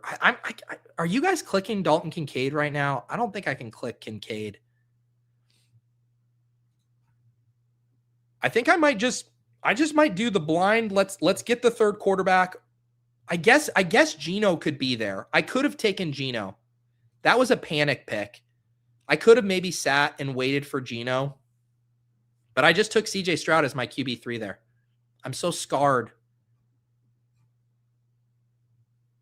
Do we have any running backs here with any juice? You do Jonah Coleman? All right, we need a regroup here because that was a lot of picks.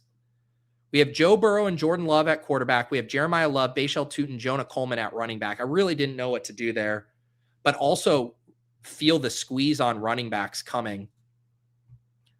Amon-Ra, T. Higgins, Igbuka, Tyson, Reed. So the wide receiver room's fine. Tucker Kraft's fine at tight end.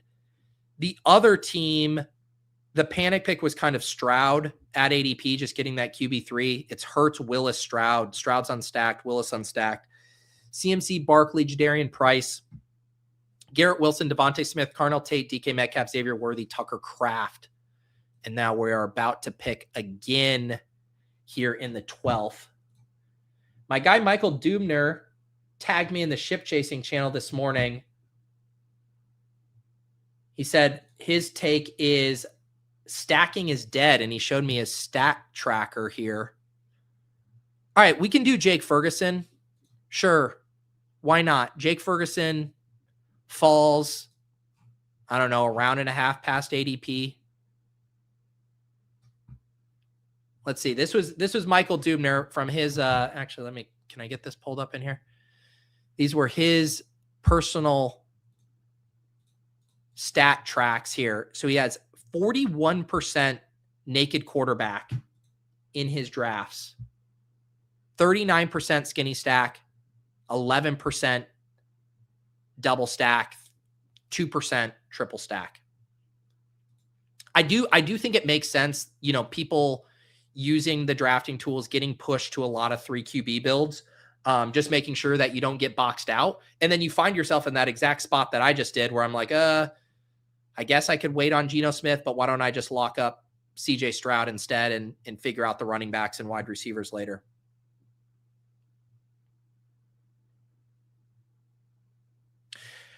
I don't think there's any chance Stroud is falling. I took him at 134. In this meta, it's like I would literally say less than 1% chance Stroud falls all the way to 155, even if I take Higgins. It's just not happening. A starting quarterback is just not going to slip 20 picks in this environment. All right. Let's see here. I don't see anything at tight end. We can keep doing Denzel Boston. Man, no one wants Denzel Boston. Is this going to end up being my stand? I don't love it. But sure. We'll take Denzel Boston at pick 155. Back on the clock already. Woody Marks, Tank Dell, Dalton Schultz. Should we just grab another tight end here? All right. This is me just throwing ADP out the window to grab Dalton Schultz.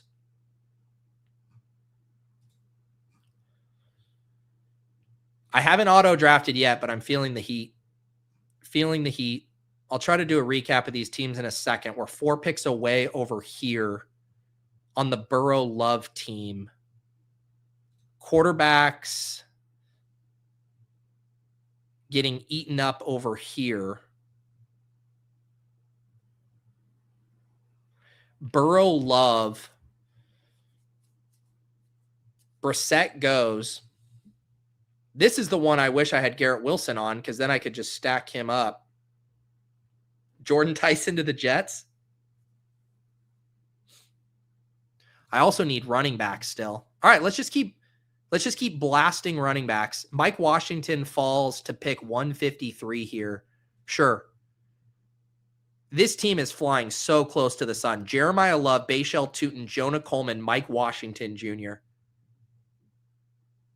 This is the team that is putting up the slap fight. All right, I did just get my DM from Christopher on Discord. $100 on Cousins playing the whole season. You guys think he's good for it? You think this Christopher character is good for it? I'm going to add a calendar invite on at the end of the show. A calendar reminder.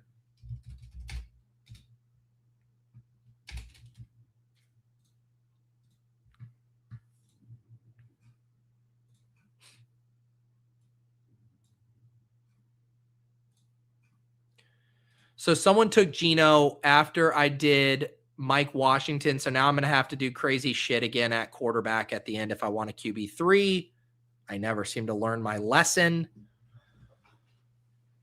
Do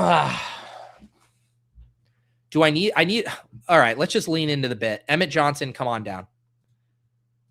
Just all rookie running backs and Bailout Tootin, who essentially is a rookie running back. I can't tell if I'm more excited or terrified by this room. Definitely more terrified. This should be exciting, but it's terrifying. Jeremiah Love, Bailout Tootin, Jonah Coleman, Mike Washington Jr., Emmett Johnson. If this were a normal year and you said, hey, Pete, you get the RB1, RB3, RB4, and RB5 in the running back draft class, I'd be like, all right, let me cook. But I happen to do it in a historically weak running back class.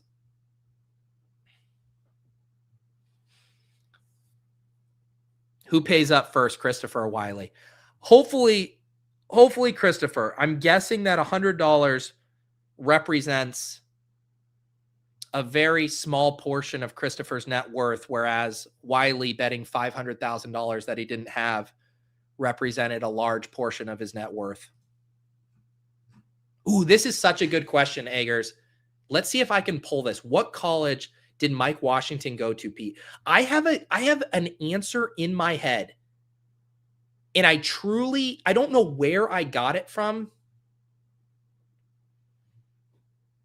I should know this, huh? Hang on, I'm on the clock. Tank Dell? Sure. We're just going to go all in on this CJ Stroud stack. Where did Mike Washington go? I want to say Clemson. But I don't think that's right.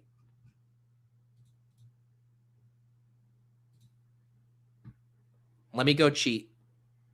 Oh, Wisconsin. No, Arkansas. Okay. Good try. Who wants to play again? All right, 2 picks away here.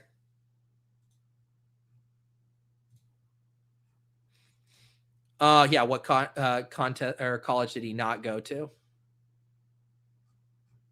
I really should have taken Geno, right? Because then I could have taken A.D. Mitchell here. Unbelievable. What a fumble.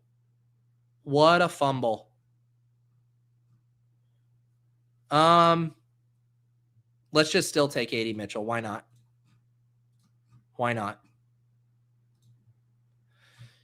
This experiment, I thought it was going well. It was going well through like 12 rounds. And then I realized I would like to have my full attention on one of these teams.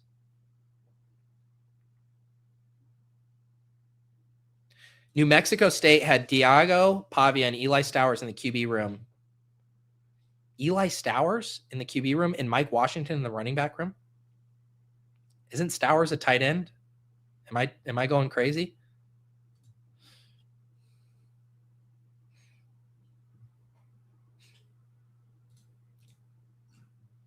All right, they want me to take Tesla.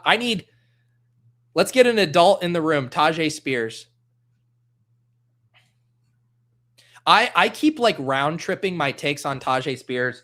I was clicking him a lot, and then I was like, I need to chill out. But if we're going to play the Pollard thesis where it's like Spears is either backing up Love, which I realized I just took him on the same team. If he's the clear RB2 because either Pollard's gone or they don't take Love, seems fine at pick 184. Oh, okay. Thank you. You guys educating me. Stowers was a QB in transition to tight end.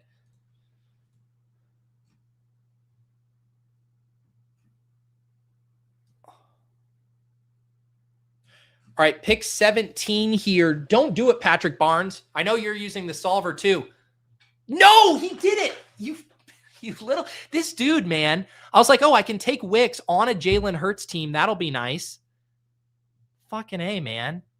What? Oh, I timed out on Pacheco. Okay, this is off the rails. God damn it. That was a double whammy. I did not even realize I had timed out on Pacheco before. There's one. Drink. Take a drink.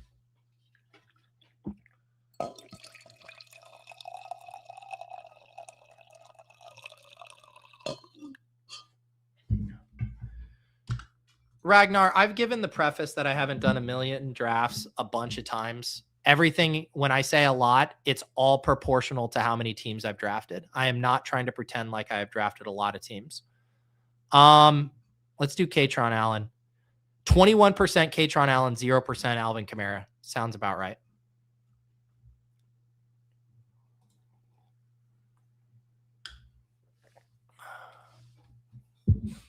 Yep, it's time to regroup. You know what? My temptation here is to mentally push the plane, but let's land the plane. Let's land it. I am tilting that Wick snipe.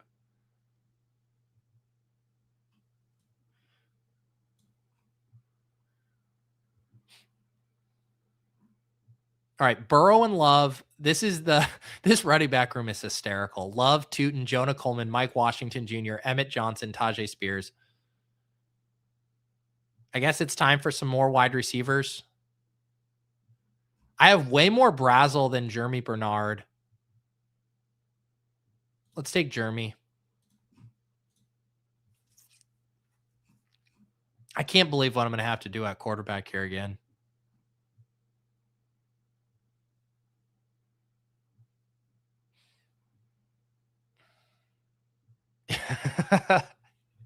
Easy to multi-table on Chris credits. That's right. Today's stream is sponsored by Underdog Fantasy, The Solver, and Christopher. who we learned today is the world's biggest Kirk Cousins bull. Thank you, Jim.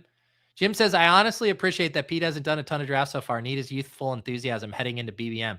Hey, that's the thesis, man. I'm feeling refreshed. Once the draft happens, we'll be ready to rip. I mean, you are getting chaos.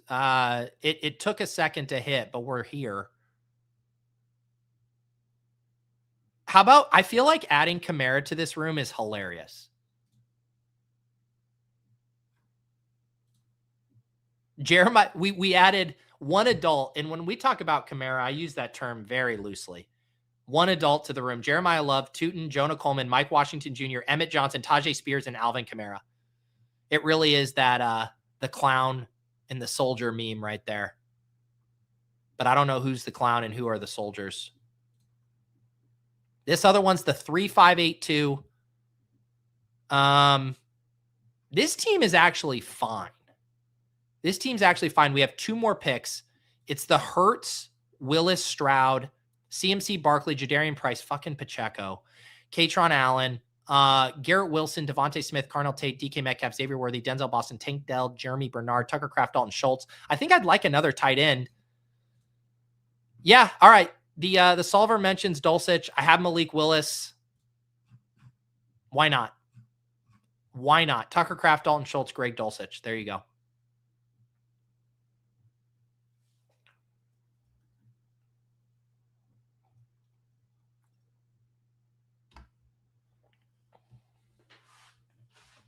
And final pick here. His name is Noel. I think we should. If we're going to do this CJ Stroud thing, why not? Why not? Jalen Knoll, Tank Dell, Dalton Schultz.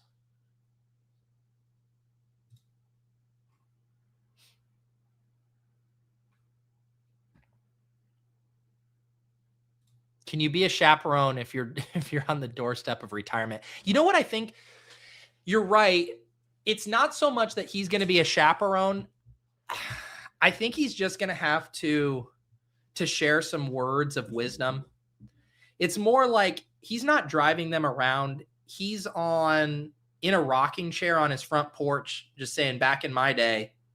And my just hope is that by them having a conversation with this old man, with Unc, on the porch, that will somehow propel them to more production than their profiles indicate.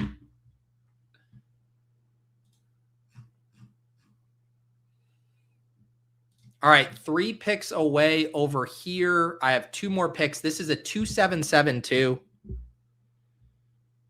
I feel like I would like a third tight end. I feel like I would like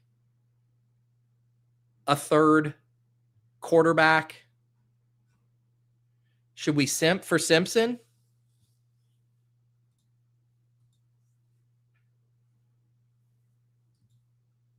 I mean, where do they even have Simpson go? Like, what's his projected draft capital right now?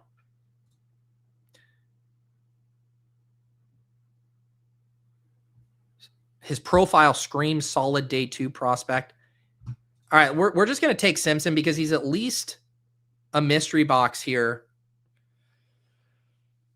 Maybe we could get some late season production and we can put a bow on the rookie theme for this team. He got invited to the draft. I wouldn't read into that too much in that Mendoza's not going, right? So they were probably like, we got to get one goddamn quarterback at this event. Ty, you're up next. Mendoza telling the draft he doesn't want to be there as the presumptive number 1 pick is such a tough scene. Should we just do Gesicki as our tight end 3 here, stacked with Burrow?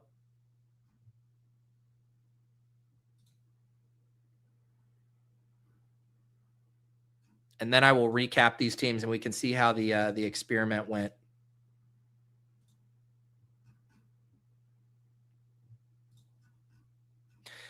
I will say, like, it is a common theme where, how many times has this happened where whatever kind of fringe round one prospect, all of the evaluators say this guy is not a round one guy. He's a round two caliber quarterback. And then because it's the most important position in the NFL, they end up going in the middle of round one. I feel like that's happened a million times. I mean, even with Bo Nix, it was like, this guy doesn't deserve to go top 15. And Sean Payton's like, screw you, I'm taking Bo Nix. I mean, when push comes to shove, franchises know that there's one position that can turn around their organization. It's quarterback. And then they're like, in that case, Ty Simpson starts to look pretty good. I guess we do it with Shuck last year too? Where did Shuck get drafted exactly? He still went in the second round. So Shuck didn't get pushed up. But I guess that year had way more options than this year does.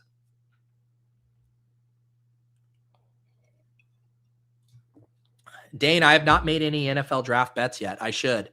You got Sadiq to the Broncos at plus 10,000. It's not bad. It seems like most of the mocks I've seen have him going to the Bucks or the Panthers. But I mean, I like the team fit there for sure.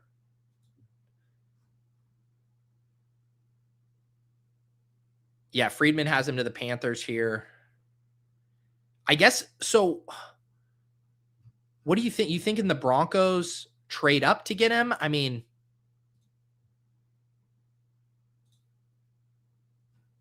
because where do the Broncos pick? How do you think the Broncos? What are the Broncos draft picks?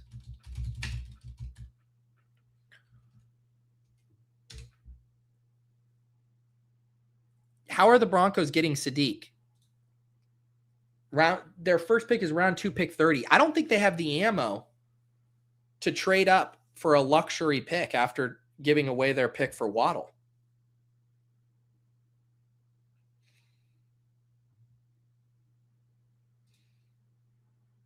Wow. Cell here. Holy hell, Best Ball Breakfast is back. Let's go. Great to see you, Pete. We've been back for like a month and a half, but it is great to see you too. Tate to the Titans is fun. Yeah, man. I really hope I think basically every team that is rumored to be in the Jeremiah Love mix should absolutely take a wide receiver instead. I mean, the Titans could definitely use a stab at wide receiver. The Giants should continue adding weaponry, but they'll probably say that they're fine after adding Wan'Dale Robinson and assuming that they're confident about Neighbors. But why not add a third there? Even the Commanders, right? Like the Commanders would be a 6 spot for Love for fantasy, but from a team building standpoint, them taking a Tyson or Lemon at 7 for Jaden, they are sneaky weak at wide receiver there.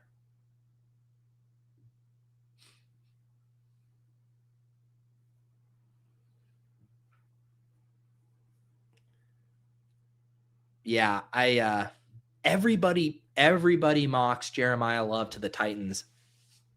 I do wonder if there's just an element of the Titans knowing that Love is one of the best overall prospects in the draft and seeing if they could get a team to trade up with them. But no one probably wants to trade up in this draft class. And it would be colossally stupid to trade up for a running back.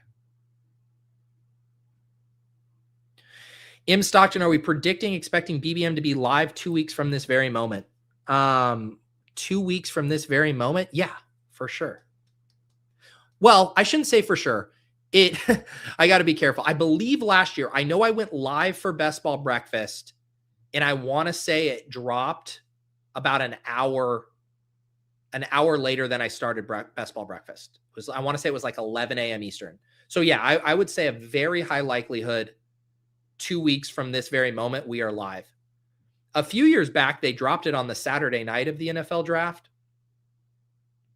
But I would expect Monday morning again. But yeah, I will certainly be live on that Monday morning there with BBM opening. We'll have the full crew of guests rolling on through. I should be able to announce the full lineup for this year soon. Just talking to a couple of those guys about scheduling stuff right now. Commanders know they're getting Ayuk.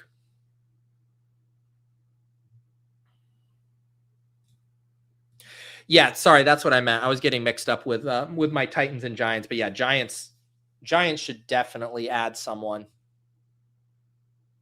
Dallas wants to move up. Interesting. Is this like dynasty drafts this year that teams won't trade up? Yeah, I'm actually curious if that actually plays out similarly for the NFL draft. I mean, it makes sense, right? If there's not as many prizes at the top from a macro level, but teams still end up coveting a specific player. They worry about not getting them. Hopefully we get a little bit of movement. My girlfriend is out of town when BBM opens. Holy, wow. Congrats on not having sex, Spindles.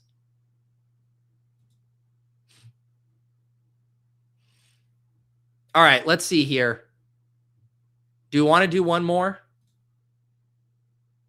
Also, I missed this super chat earlier from War Pigs. Put this in the bank for your daughter. Let's go. Thank you, War Pigs. $3.69. It's going right into the Vanguard Index Fund. Thank you, sir.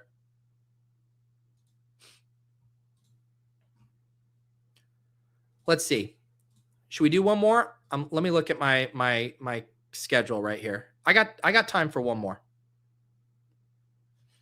I got time for one more if you guys want. The question is, now that you guys have seen, oh, thank you, Mark. I appreciate producer Mark reminding me. I'm always trying to get ahead of myself. This is what we're going to do. I am going to put a vote up for what we do next. Then I'm going to recap those two teams. Like I said, I had mentally pushed the plane on them so much that my producer Mark had to remind me to maybe recap the teams for the audio listeners. Thank you, Mark. All right. I'm going to do the same poll as before. Little board is 1. UDFA is 2. Multi-table chaos. Actually, I'm going to give you 2 options. Multi-table chaos 2 drafts would be number 3. We'll just call that multi-table. And then option 4 will be multi-table chaos. I'll say 5 drafts. All right. Let me see. All right. Oh, no. Okay, here we go. Let me fix this, and then you guys can tell me what you want here. And then I will recap these teams.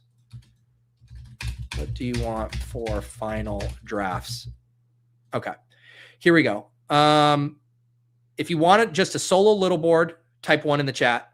If you want me to do a UDFA draft, type 2 in the chat. If you want me to multi-table 2 drafts again, like we just did, type 3 in the chat. And if you want true chaos multi-tabling 5 teams, type 4 in the chat.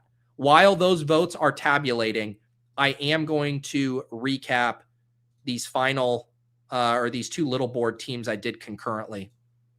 And I'm going to name these as promised so I don't forget.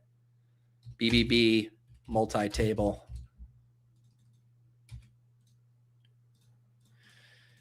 So like I said, these 2 teams started out pretty clean. I had like the mirrored starts there with the stacks and everything, and then it kind of went off the rails. The first team that I think was the better team has Jalen Hurts, Malik Willis, and CJ Stroud at quarterback. The running backs are CMC and Barkley up top, Jadarian Price, and auto draft Pacheco. I believe that ended up being the only auto draft of the morning. Katron Allen as the running back 5. The wide receivers, Garrett Wilson, Devontae Smith, Carnell Tate, DK Metcalf, Xavier Worthy, Denzel Boston, Tank Dell, Jeremy Bernard, Jalen Knoll at wide receiver. So we did kind of make up for the CJ Stroud click with a pretty big back stack there with Dell, Knoll, and Dalton Schultz. And then the tight ends, Kraft, Schultz, and Dulcich. We do get Dulcich stacked up with Malik Willis. I think On this one, I really wish I would have maybe been patient and gone the Geno Smith with Garrett Wilson route and then maybe gotten a stronger running back 4 where I took Stroud. I'm trying to see what that actually could have been realistically.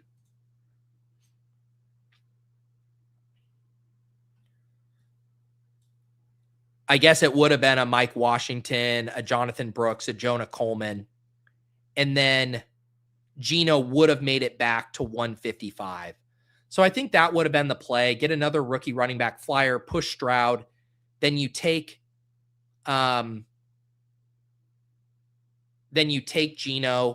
then you can take A.D. Mitchell later and build out that back stack. I think that's what I would have done differently there. Otherwise, I like this team. I think it's solid. The other team, less solid. Let's go back in here.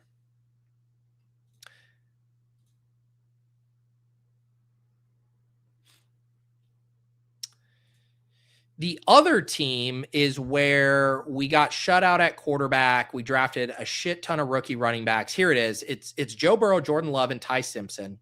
The running backs, Jeremiah Love, Bayshell Tootin, Jonah Coleman, Mike Washington Jr., Emmett Johnson, Tyjae Spears, and Alvin Kamara.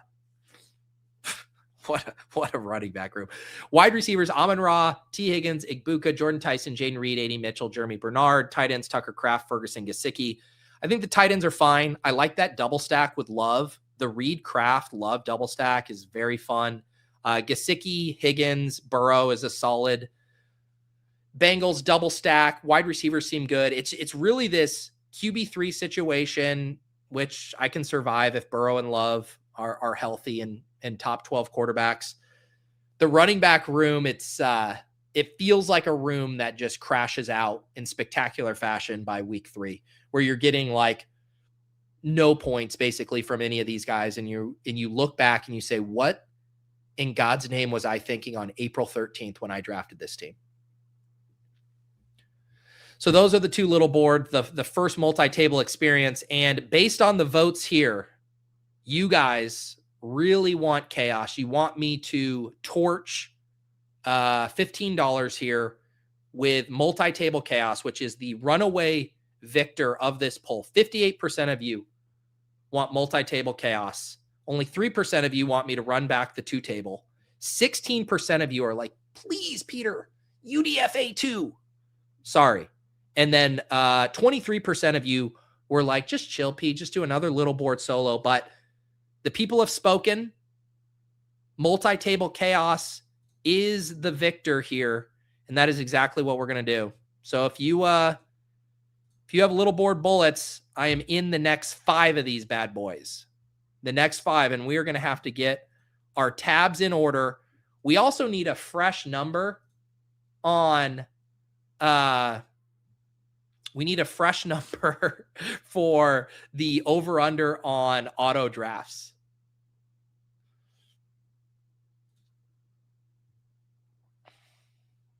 Yeah, I'm liking this new little feature here for sure.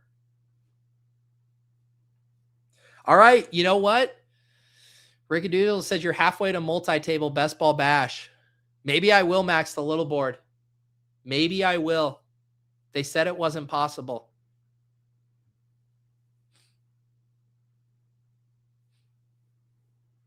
All right, Eggers is in for 5. All right, we're setting the line at 9.5 auto drafts, 8.5 from Rickadoozle. I think those are good lines.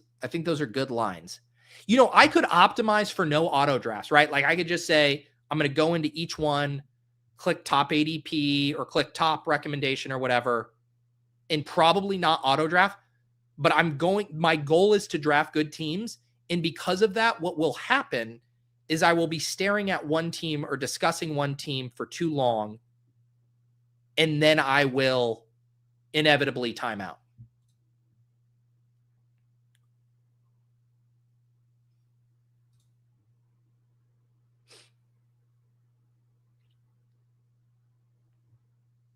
Don't worry, it will be fun. I just need to get my tabs open here.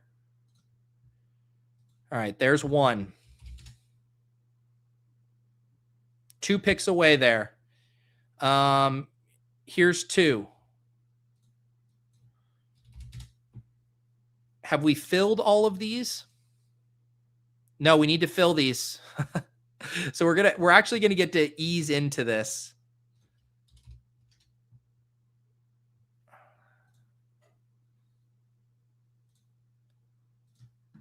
All right, that one needs 8 people.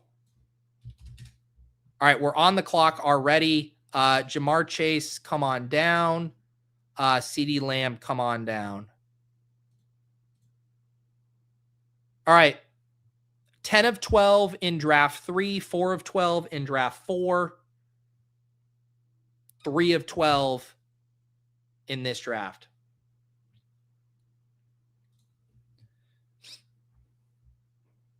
Star method the shit out of this one. We could do a little star method. I am just so conditioned to not doing star method that when it actually makes sense to do, it's hard for me to fall back into it. Ricky Beers, last morning of my 30s, and I'm spending it with you, Pete. Nobody told me it was going to get this depressing. Ricky Beers, 9 a.m., you're 39 years old. You turn 40 years old tomorrow. How many Modelo's are you going to consume in the next 48 hours, Ricky? It's got to be a lot. It's got to be a lot.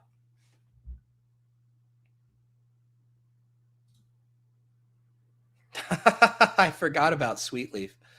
Has Sweetleaf come back to thank me for entering all of these? All right, I'm on the clock here on the CeeDee Lamb team. Should I capitulate to an Achane share? Sure, we'll take Achane. Oh, Achane at pick 17.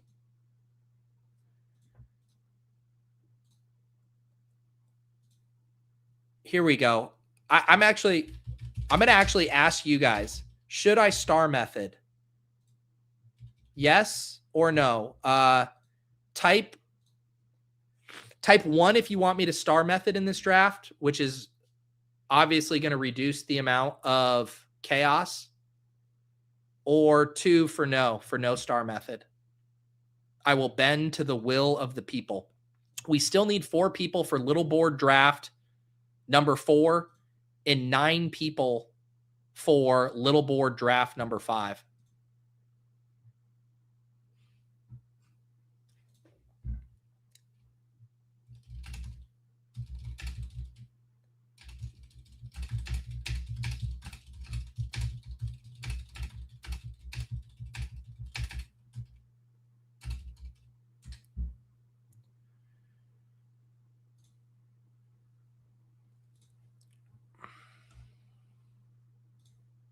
All right, 3 picks away, 8 picks away, 4 picks away. I think what I'm going to do for this strategy, because it looks like you guys don't want me to star method, which I'm completely fine with. I think I'm going to slide these tabs back and forth as the picks update. So I always have the pick that's closest in the top tab. So this one is draft number 3. We're about to pick at 107. And CMC goes 5. Never Quitta 23. I assume is going to take JSN. They take Jonathan Taylor. All right, JSN at pick 7. Rock and roll. I'm on the clock in this draft, the Jamar Chase draft. Sure, let's do Brock Bowers as we continue to find ways not to click Chase Brown. Draft number 4 has filled and starts in 32 seconds. We have pick 9, and we need 8 people for little board draft number 5. All right, you guys win. No star method. No star method.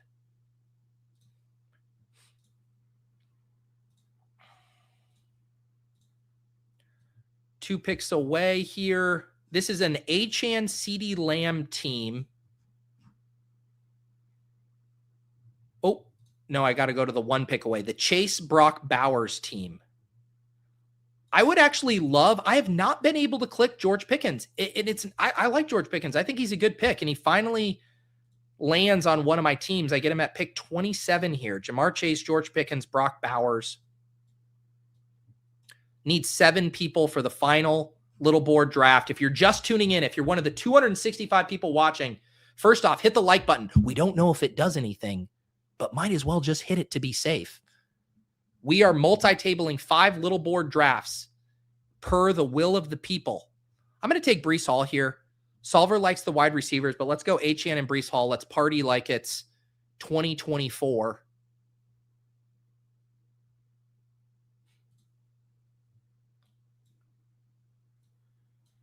This tab organizing, I think, is helping. JSN, we're on the JSN team on deck. Now on the clock, Jeremiah Love, Trey McBride, Drake London, Derrick Henry. Let's do the big dog. Let's just do the big dog. Why not? Although someone in the chat said he's definitely not making it, and Justice Hill's a good pick. But other than that, why not the big dog?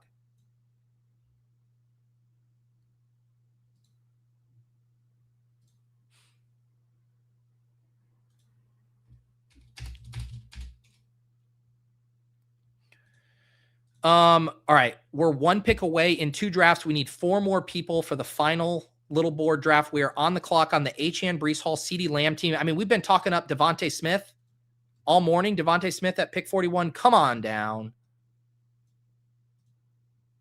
1 pick away for the draft number 4, where we have the 109. I'm going to take Jonathan Taylor. Have not gotten a lot of Jonathan Taylor. Feels fine.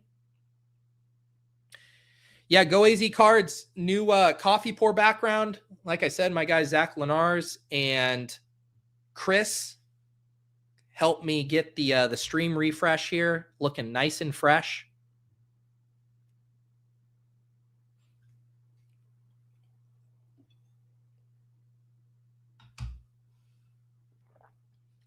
We got Nate, who's clearly watching this back on replay, but I actually like this. A true serum take is something you never say at a job interview. There you go. Kenneth Walker at pick 16. Why not?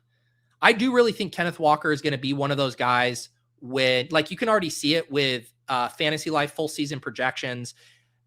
He's going to slowly push his way up this summer. I think the market will talk themselves into late round 1 Kenneth Walker when all is said and done. Might take a while, but I think we will get there. All right, we are about to pick on, we are on the clock, the Derrick Henry JSN team. I have not taken Travis Etienne one time. And you know what? While multi-tabling 5 little boards seems like the perfect time to take Travis Etienne, I just want you to know, this seems simple right now, but I know it's going to get exponentially harder. Where's Rashee Rice? Why is it, Solver, why are you suggesting Rashee Rice to me? He's not there. Okay, so we might be having refresh issues. Let's refresh and make sure we're okay. We do grab Jameson Williams there. We did not auto-draft it. This is a 0 RB team cooking here. Jamar Chase, George Pickens, Jameson Williams, Brock Bowers, 3 picks away. Need 3 more people for the final little board draft. I'm locking in. I might even need some of the music. I know you guys like the Ducks, but this is one of those.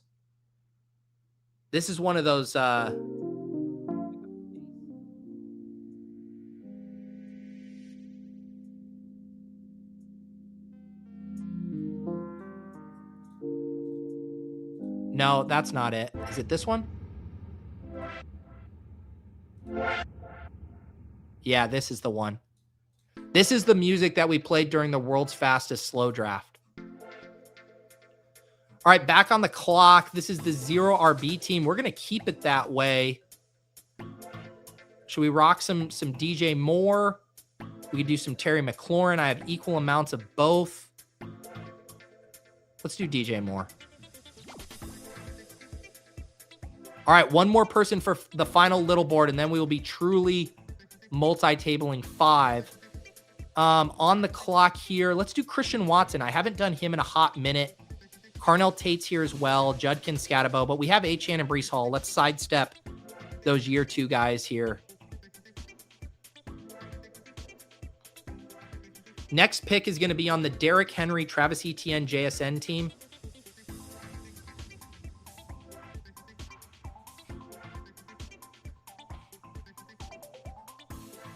Oh yeah, this is Zay for me every time. Igbuka, Zay, Burden, Evans, JMO on the board. Love Zay here. So we have Henry with Zay on this team, JSN and ETN.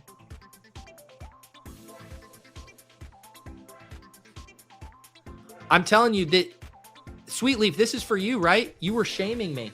You said all these influencers who aren't entering these drafts fast enough. And I finally took your words to heart. All right, this draft is starting here in 20 seconds. We got the 107. We're on the clock on the JT Kenneth Walker team. We did T. Higgins on the first one. Let's do Tedoroya in the same spot as our first wide receiver.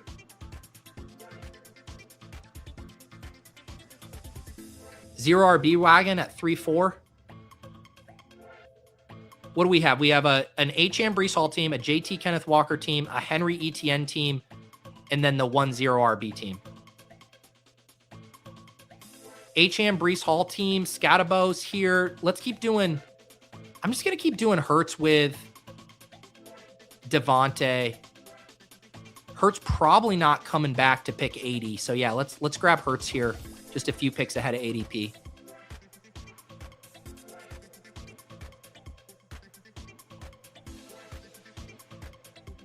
I know, man. It's such a bummer with the no more private drafts that we weren't able to run back World's Fastest Slow Draft. Hopefully some functionality like that comes back.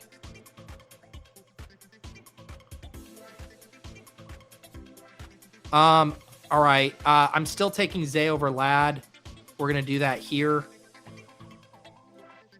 Oh, on the clock here. All right, this is where things are going to start getting tricky. CMC, come on down. First pick in that draft. We're 1 pick away, 5 pick away, 10 picks away, 9 picks away, and 14 picks away.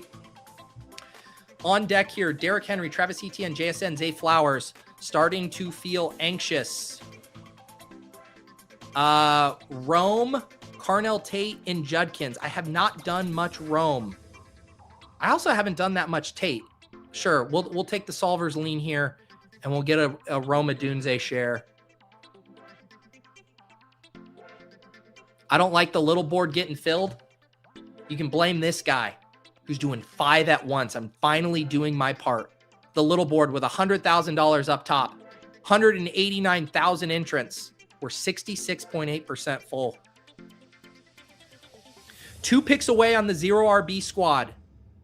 Do we capitulate at 6'10 and draft our first running back, or do we push it to an even more extreme version of 0 RB that we have not done yet? We have done no running backs through 5 rounds, but we have not done no running backs through 6 rounds. Scatabo goes. We could do Harvey. Burrow's here. Let's do Burrow with Chase. We're going to keep playing fast and loose here.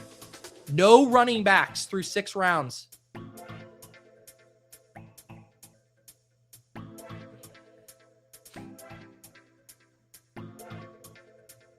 All right. About to pick on the Hurts to Devontae team. We have Achane and Brees Hall as our running backs. We have the 3 wide receivers, Lamb, Devontae, Watson. Solver likes Harold Fannin, Ramondre, and Jalen Warren as the options.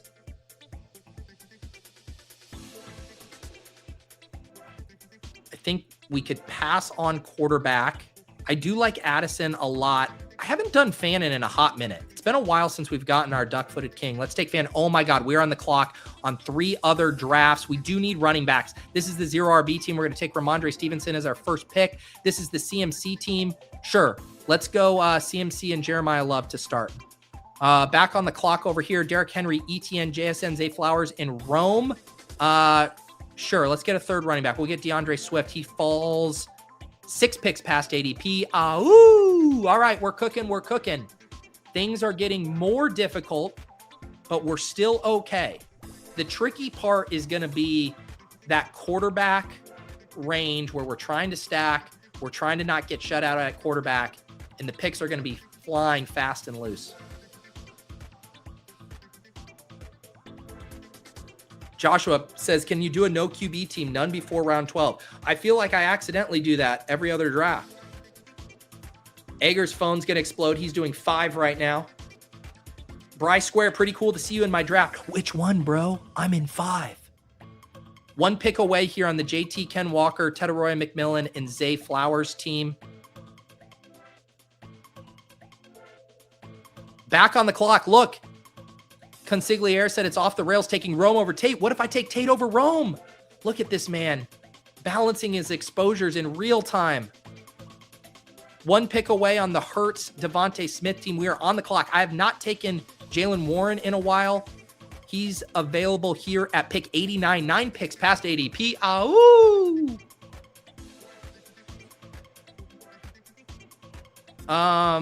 One pick away. We have CMC. We have Jeremiah Love. AJ Brown goes. You know what?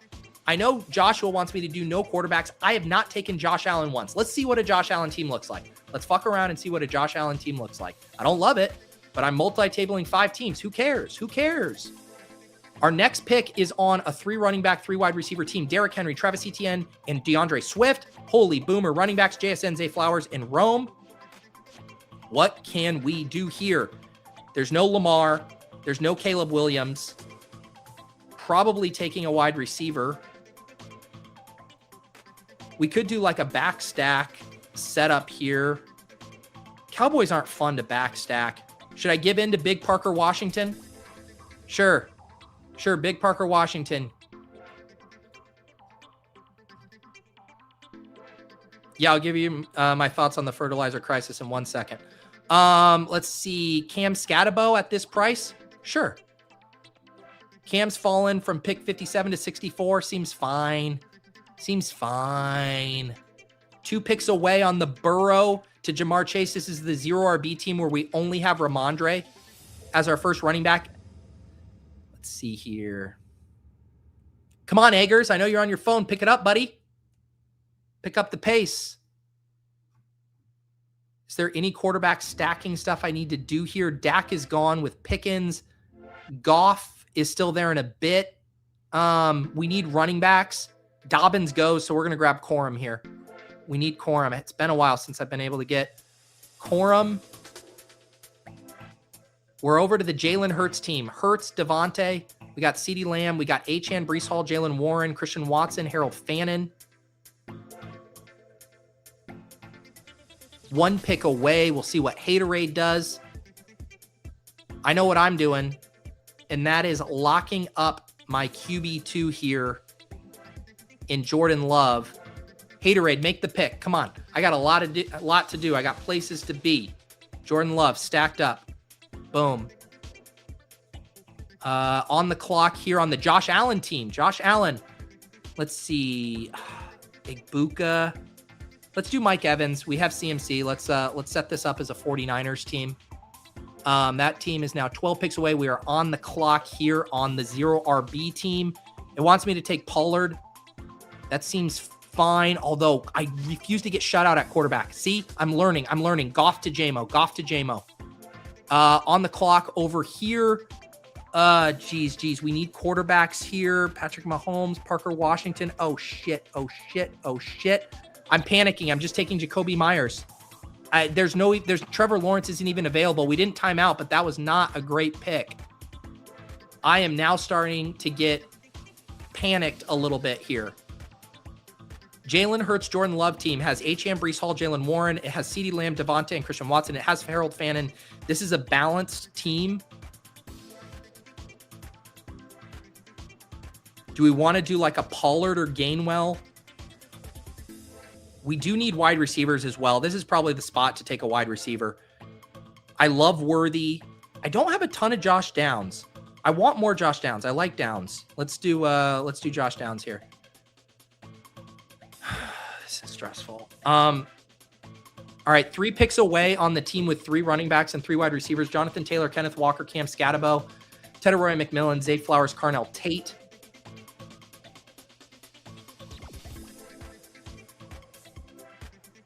I can't look at your team, carrot cake latte boy, psilocybin boy. I'm trying, man. I just know that this is about to come off the tracks. I can feel it. I can really feel it. Should I capitulate and take my first Cortland Sutton share? Or do I need quarterbacks? I'm terrified about quarterbacks. What's going on with quarterbacks? Fine, I'll take Trevor Lawrence. I refuse. I refuse to get shut out. by you quarterback hungry. Have I taken Lemon in a while? Oh God. All right. I'm just panic taking Lemon. I wanted him. And I get what I want. 2 picks away. This is a team that has no quarterbacks. Oh yeah. This is the one where I did Parker Washington and Jacoby. I have JSN, Zay, and Rome, Derrick Henry, ETN, DeAndre Swift. We need a quarterback plan. We need a quarterback. We need it. And this guy takes Bo Nix. That would have been a nice naked quarterback to take. Caleb's gone. Lawrence is gone. The only possible stack I have later, I guess we could do Shuck with ETN. We can do Darnold with JSN. That's it. I might need to set up a back stack. I have barely done Kyler. I think I have 1 Kyler share. That seems like an awful back stack, and yet, why not? Naked Kyler, better than nothing. 1 pick away here on the Trevor Lawrence team. DK Metcalf is the slider, but Jacoby is the stack. Let's see what B-Wit does here. Maybe makes my job easy. He doesn't. 87. Man, DK Metcalf really sliding here. Let's capitulate to the stack. Stack bros. Of which oh my God, don't time out. Don't time out. I'm going to take Kenny Gainwell. This is a 0 RB team, and we needed running backs. Wow, we snuck in Kenneth Gainwell at the wire there. Ramondre, Blake Corum, Kenneth Gainwell are 3 running backs. On the clock here on the Hurts and Love team. Let's see. I want to do Goddard. Let's like double whammy the AJ Brown gone thing, and we'll get Hurts with Devontae and Goddard. On the clock on this one, which team? This is the 0 RB team. Let's do Chris Rodriguez. This is for the Chris Rodriguez bros out there. This one goes out to you guys. I love you. I know I always talk about the Tootin' bros, but I love you, Chris Rodriguez bros. Jaden Daniels falling here. Marvin Harrison. I never take Marvin Harrison. Why not? Solver likes it. ADP likes it. By like 1 pick. Marvin Harrison at pick 66. Why not? Why not? Okay, this is the team, the Kyler team. The Kyler team, New Orleans. I talked about Shuck with ETN, and I refuse to get boxed out at quarterback. Tyler Shuck, come on down. Kyler Murray and Shuck. Shuck throwing checkdowns to ETN. Can't wait for the fall. I need some coffee. Can we squeeze in a coffee pour in the multi-table? Yes, we can. 1 pick away on the Hurts Jordan Love team. Could we go back-to-back Chris Rodriguez selections? Could we do it? We also need wide receivers. And my guy Omar Cooper Jr. is here. I'm sorry, Chris Rodriguez. I loved you for a hot minute. But with Achane, Breece Hall, and Jalen Warren, we are back to Omar Cooper Jr. You can see him going as high as pick 16 to the Jets in some latest mock drafts, which you can check out on fantasylife.com, your one-stop shop for all of your NFL 2026 draft coverage.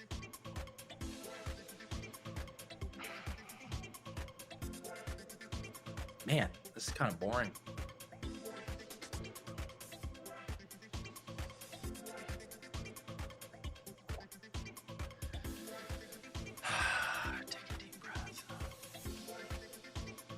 All right, I'm feeling settled.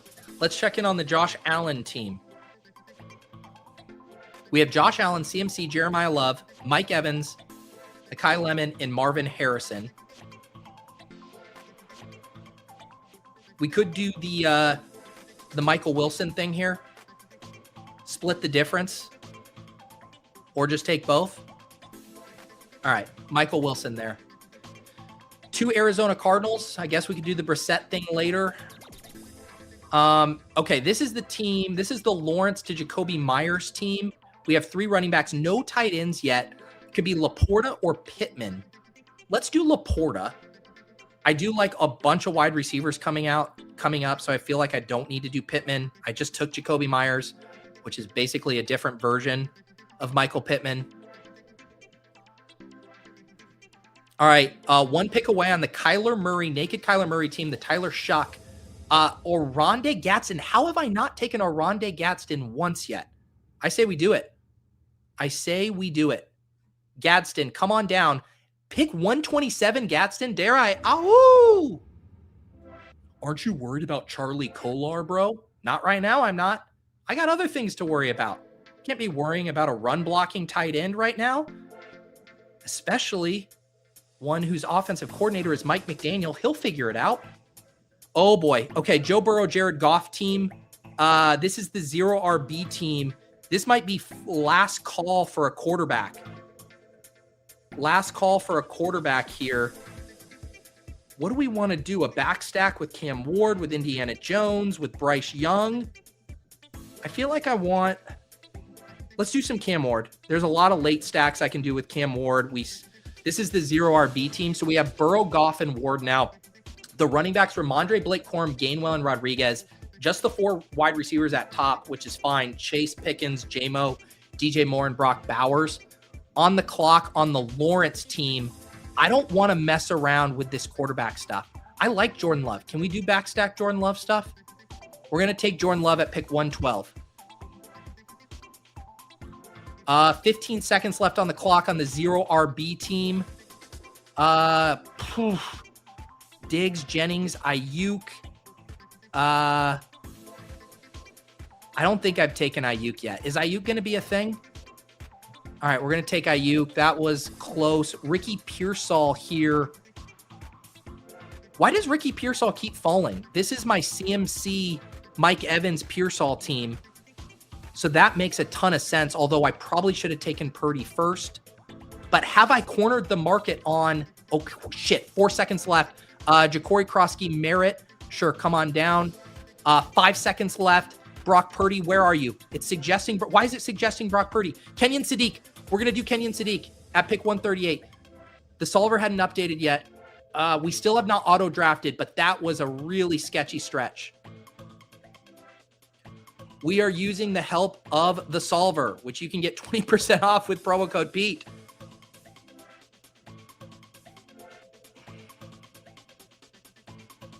Go Easy Cards, real streamers, multi-table 10, relax.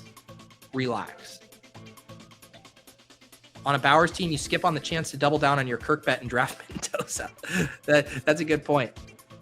I'm already overexposed via this Kirk Cousins bet. 221 of you watching live. We are multi-tabling 5 big board drafts. The caffeine is coursing through my veins.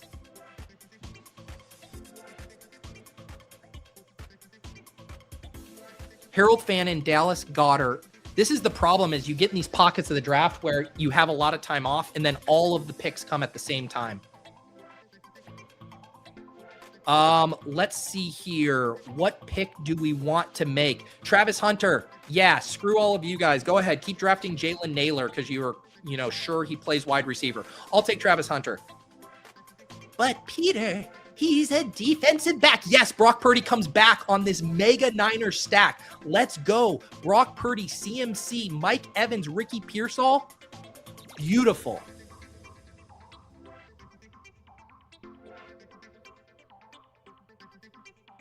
Okay.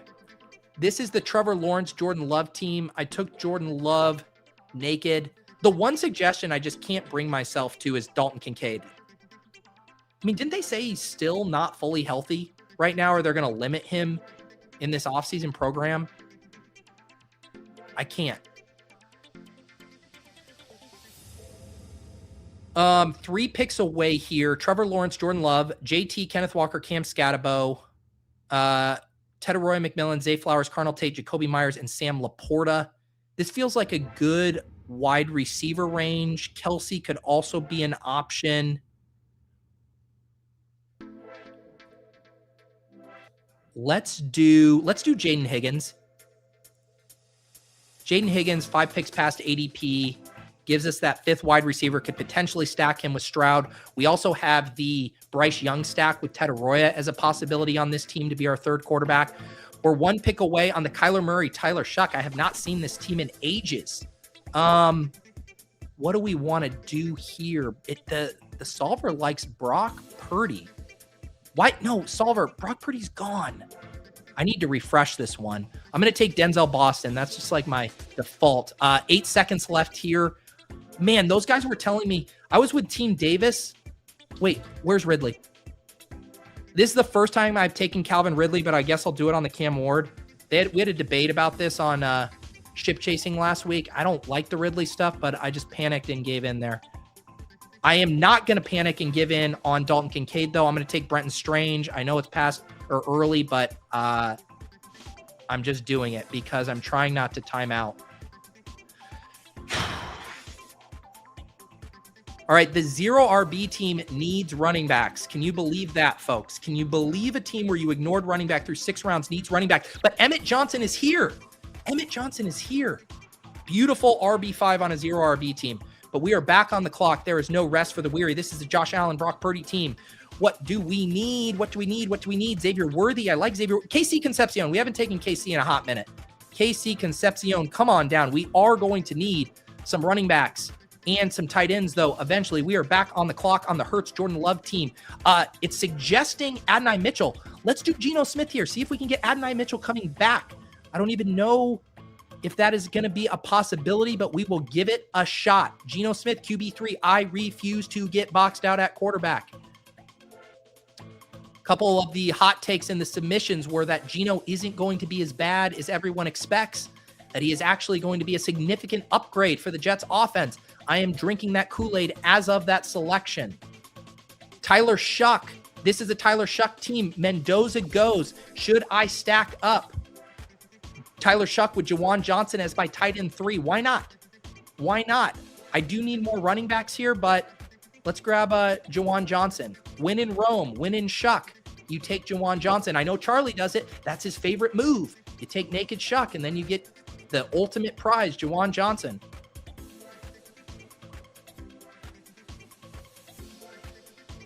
Let's see, 16.5 pick here. This is a Jalen Hurts, Jordan Love, Geno Smith team. 80 Mitchell did not come back.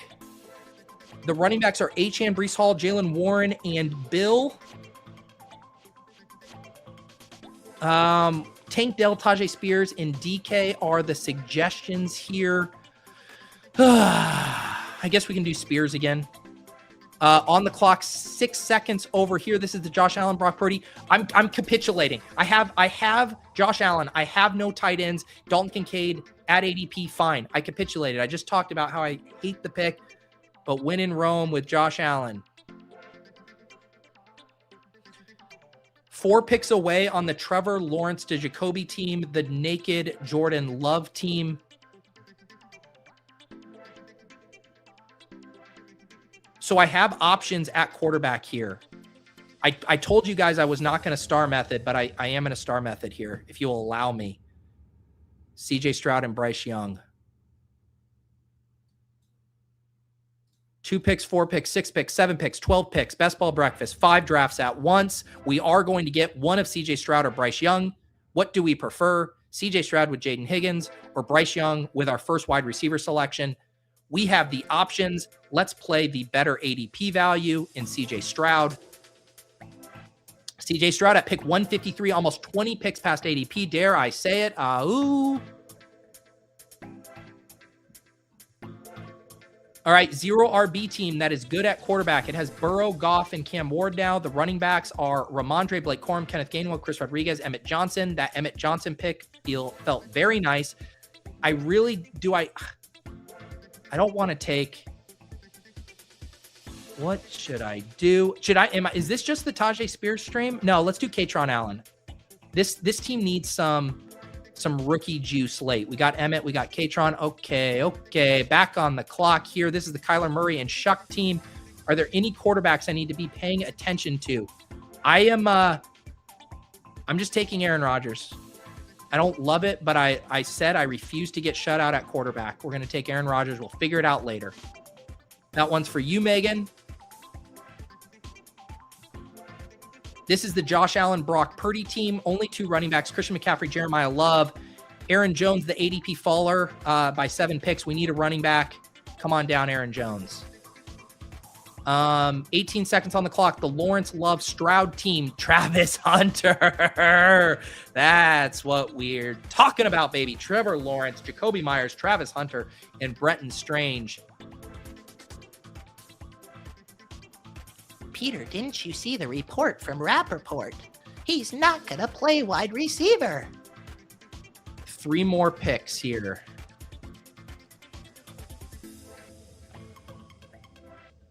This is the 3-5-6-2, the Hertz Love Geno team. We have Achane, Breece Hall, Jalen Warren, Bill, and Spears at running back. CeeDee Lamb, Devontae Smith, Christian Watson, Josh Downs, Omar Carper Jr., and Travis Hunter, Fannin, and Goddard. We are on the clock here. Let's do a little Singleton. I feel like this is the running back juice just like completely evaporates here. Let's grab our probably 6th and final running back there. 1 pick away here. Josh Allen and Brock Purdy. This is probably just going to be a 2 quarterback team, right? Like if you do the Josh Allen thing, it's a 2 quarterback team. Unless, yeah, probably. What do we have? Man, tight end got wiped. I need running backs. Fine. Tyrone Tracy. Tyrone Tracy seems fine. At ADP. 3 picks away on the Kyler Shuck Rodgers team.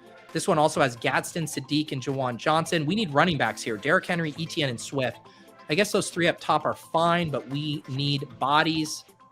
Why is Tyjae Spears always at the top of my queue? Every single goddamn time. What's the latest with Sean Tucker? What's the latest with Sean Tucker? He's going to stick around, do the exact same thing he did last year.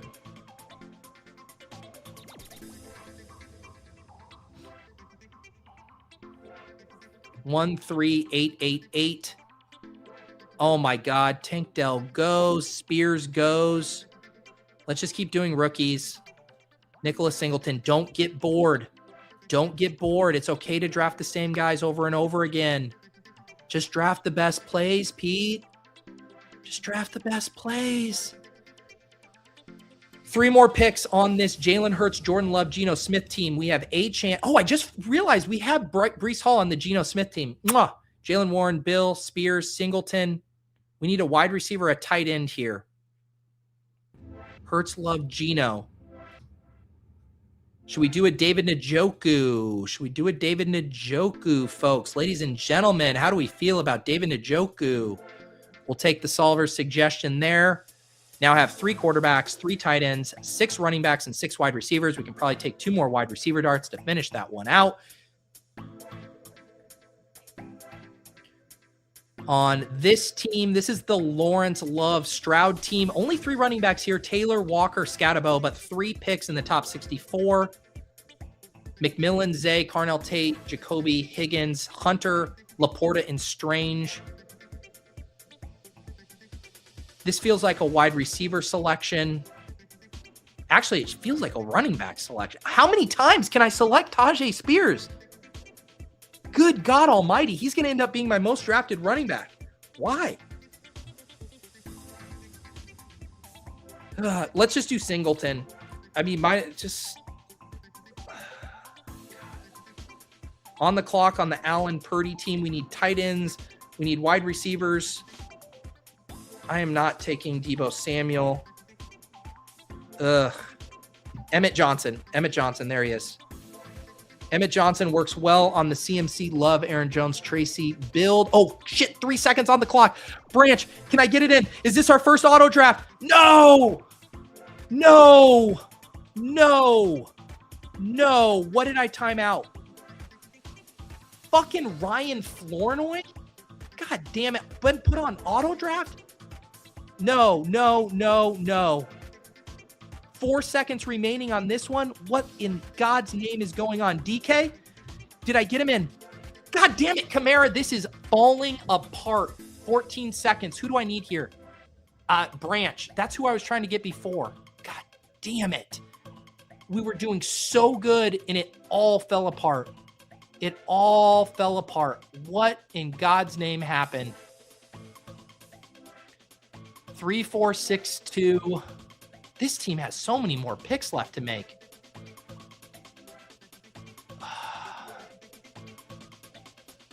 Want me to take Booty? How about Trey Harris? Haven't done Trey Harris in a hot minute. I think that's on the Gadsden team. Teammate correlation. This team has 3 quarterbacks. It has 3 tight ends.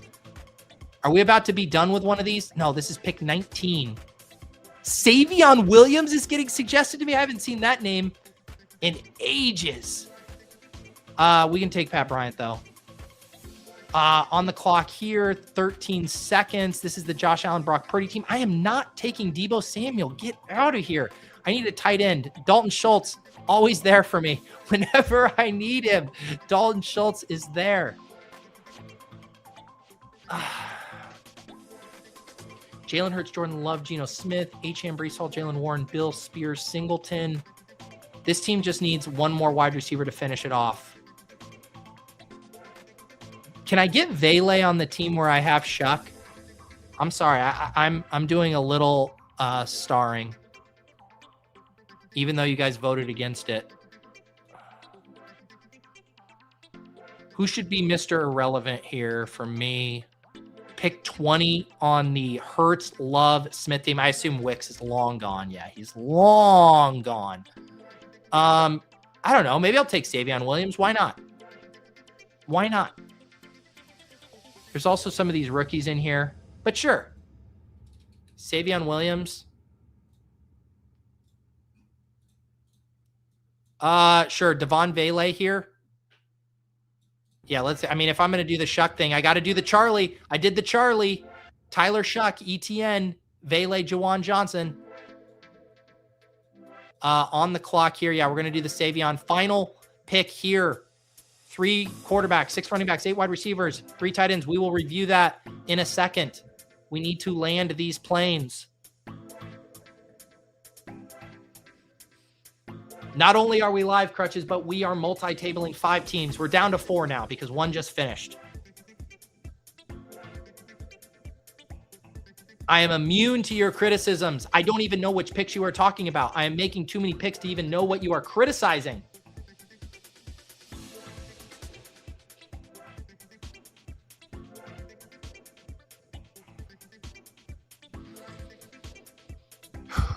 All right, this is the Josh Allen, Brock Purdy team.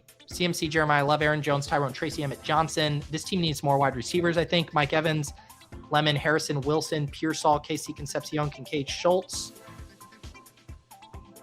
Tank Dell, Booty, Kirk. Oh, yeah, let's do Kirk. I mean, if we're just going to rip it in on the Niners, let's actually rip it in. All in. 4 picks away here. This is the team. Where's the team with the auto drafts? 3 picks away. Oh, yeah, this is the Ryan Flournoy. Oh, my God. This team is a monstrosity. Oh, man. Okay, I need a tight end, too. I need a tight end, too, here with Brock Bowers. I think we do. Yeah, Gesicki with Burrow makes sense. Damn, I missed out on the Gunnar Helm. Oh, man, I'm 2 picks away in 3 drafts.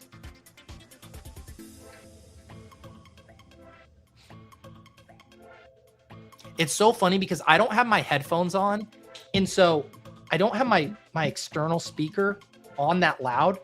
So, okay, there, I just turned it up on my external speaker so I could kind of hear it. I haven't been hearing the music this whole time, really. Oh, shit, I'm on the clock. What do you... Okay, Gesicki, that team's done. What is this team? This team, Horton? Yeah. All right. Torrey Horton, come on down. 10 seconds on the clock here. What is this? Another Horton? Sure. Call me a Canadian looking for caffeine because I'm sure spending a lot of time with Hortons. That team is completed. Final pick here, 2572, Allen, Brock Purdy. What do we need? What do we need? What do we need? A Keon Coleman. Yeah, right. It likes Braylon Allen. Sure.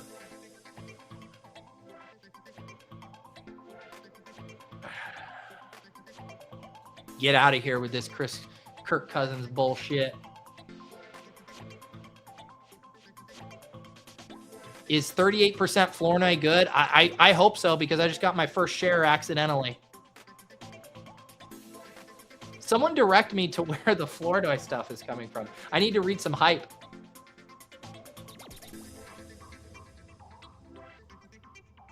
One pick away. Is this final pick? No. God, 3 more picks. We have 3 quarterbacks, only 4 running backs here. Let's do what are the running back options? Vidal, Ray Davis seems fine.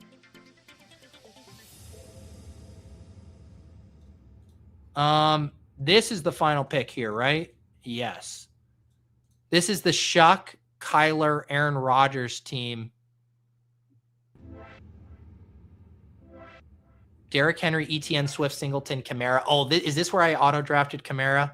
Dude, at least, I mean, he's whatever. Dude, Ty Felton, what a pull. What a pull. I feel like I need a running back more. I don't even know who to take. You guys always mention Adam Randall. There you go. There you go, Adam Randall. Unbelievable. 1 pick away over here. Man, Keon Coleman, I do not know if I have that in me. Let's do Elijah Surratt. Let's do Surratt.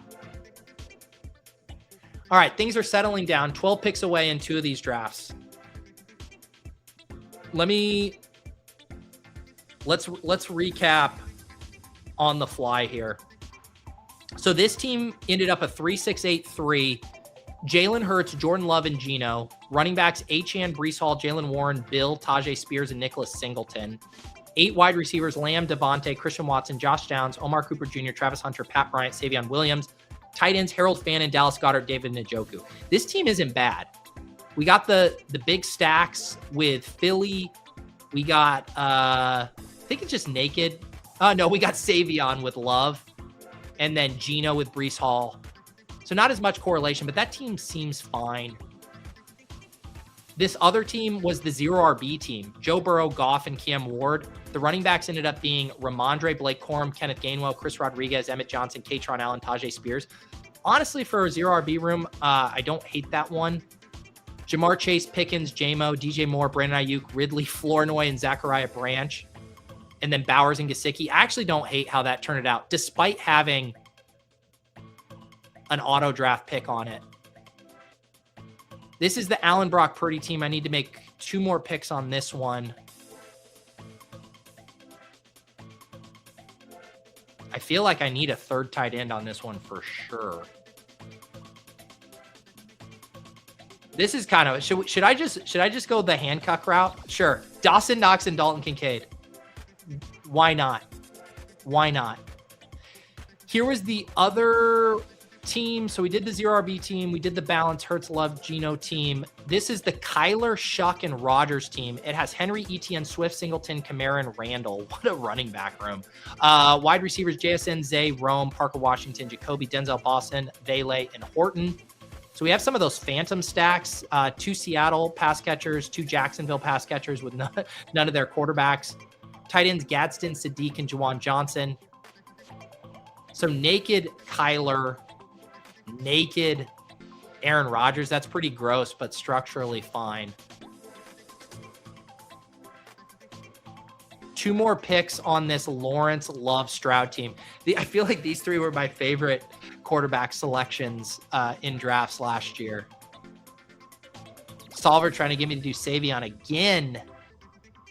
I have 5 running backs. I have 8 wide receivers, 2 tight. I feel like I could use another tight end. Should we do Dulcich again? I don't mind it. A little Dulcich, tight end 3. Spicy. All right, 4 picks away on the Allen Brock Purdy team. It has been just desperate for me to take Keon Coleman, and I might just capitulate. Like, if I'm going to do this Josh Allen thing, if I'm going to do the Dalton Kincaid thing, why don't I just go full Liam maxing? We're Murphy maxing right now. And then this team, final pick, 3-5-8-3. We're done at tight end, done at quarterback. It's either Savion or another running back dart. What, the Damon Claiborne? We talk about him first stream, and now he's not here anymore. Should I do LaKent Allen with my Jag stack? All right, on the clock, Keon Coleman. What a hilarious name to pick in 2026. This team is done. It's my first Josh Allen team, but we get big stacks for Buffalo and San Francisco. Josh Allen, Brock Purdy, CMC, Jeremiah Love, Aaron Jones, Tyrone Tracy, Emmett Johnson, and Braylon Allen. Mike Evans, Kai Lemon, Marvin Harrison, Michael Wilson, Ricky Pearsall, Casey Concepcion, Christian Kirk, Elijah Sherratt, and Keon Coleman. And then 3 tight ends, Dalton Kincaid, Dalton Schultz, and Dawson Knox. Oh, man. Dalton Kincaid and Dawson Knox on the same team. What a world. And our final selection of the 5 multi-table experiment is going to be none other than LaKent Allen. We drafted Bashal Tutin today. We drafted Chris Rodriguez today. And it is only fitting that we draft LaKent Allen to wrap up this experiment. This team finishes with Lawrence, Love, and Stroud, JT, Kenneth Walker, Cam Scatterbo, Nicholas Singleton, Ray Davis, and LaKent Allen. Teteroy McMillan, Zay Flowers, Cardinal Tate, Jacoby Myers, Jaden Higgins, Travis Hunter, Trey Harris, Torrey Horton, Sam Laporta, Brenton Strange, Greg Dulcich. I believe the final tally, I want to say it was 3 auto draft picks. I know Flournoy, I know Kamara. I think there was a third because it pushed me on autopilot, which means there had to have been a third. Maybe someone watching back can tell me what that was, but I believe 3 auto picks. Structurally, I made sure not to get boxed out at quarterback. Honestly, I think it could have been a lot worse. A lot worse. So we're going to chalk that up to a W. We're going to cut the music. Cut it. Cut it. That's enough. All right. Well, we just wrapped up, and now my final piece here to put a bow on this. I got to name these teams so I don't forget, but we are now up to 29 drafts. You guys, my ship chasing co-hosts, you guys can no longer volume shame me because I put in the work today. I put in the work. We did 1 draft, then we did 2 drafts, and then we did 5 drafts. We ended up with 7 entries in the little board today. Unbelievable stuff. I appreciate you guys joining me on this journey. Can you imagine what an honor and pleasure it would be to win the little board with a team that I was drafting concurrently with 4 other drafts? What a story that would be. They would come knocking on my door to write that profile. All right, I'm exhausted. I love you guys. Good conversations today. Good chat, good voting, good vibes all around. Like I said, schedule for this week. Tomorrow, off and on the clock with the Badge Bros. We'll be talking the dance, the NBA playoff best ball. We're going to have the ADP chasing tomorrow night. And I do have breaking news on the show. I need to reply to him, but it sounds like Sam Sherman is going to fill in for Pat Kerrane on ADP chasing tomorrow. So tune in for that. Wednesday, we're going to have that ship chasing Superflex Dynasty mock draft with Blair from RotoViz, with Ron Stewart, and with Ryan Heath from Fantasy Points. That'll be a fun time. And then Thursday, we'll bring the bash back, and we'll see what we're cooking up there. And of course, make sure you guys are subscribed to this channel, to the Fantasy Life newsletter, and to the Deposit Kingdom channel, where more content about the So You Think You Can Tout competition will be coming out shortly. For producer Mark, for Underdog, for the Solver, for all of you guys, even for Christopher, who donated $100 to the stream today by betting on Kirk Cousins to play 17 games this year. We'll see you guys next time on Best Ball Breakfast.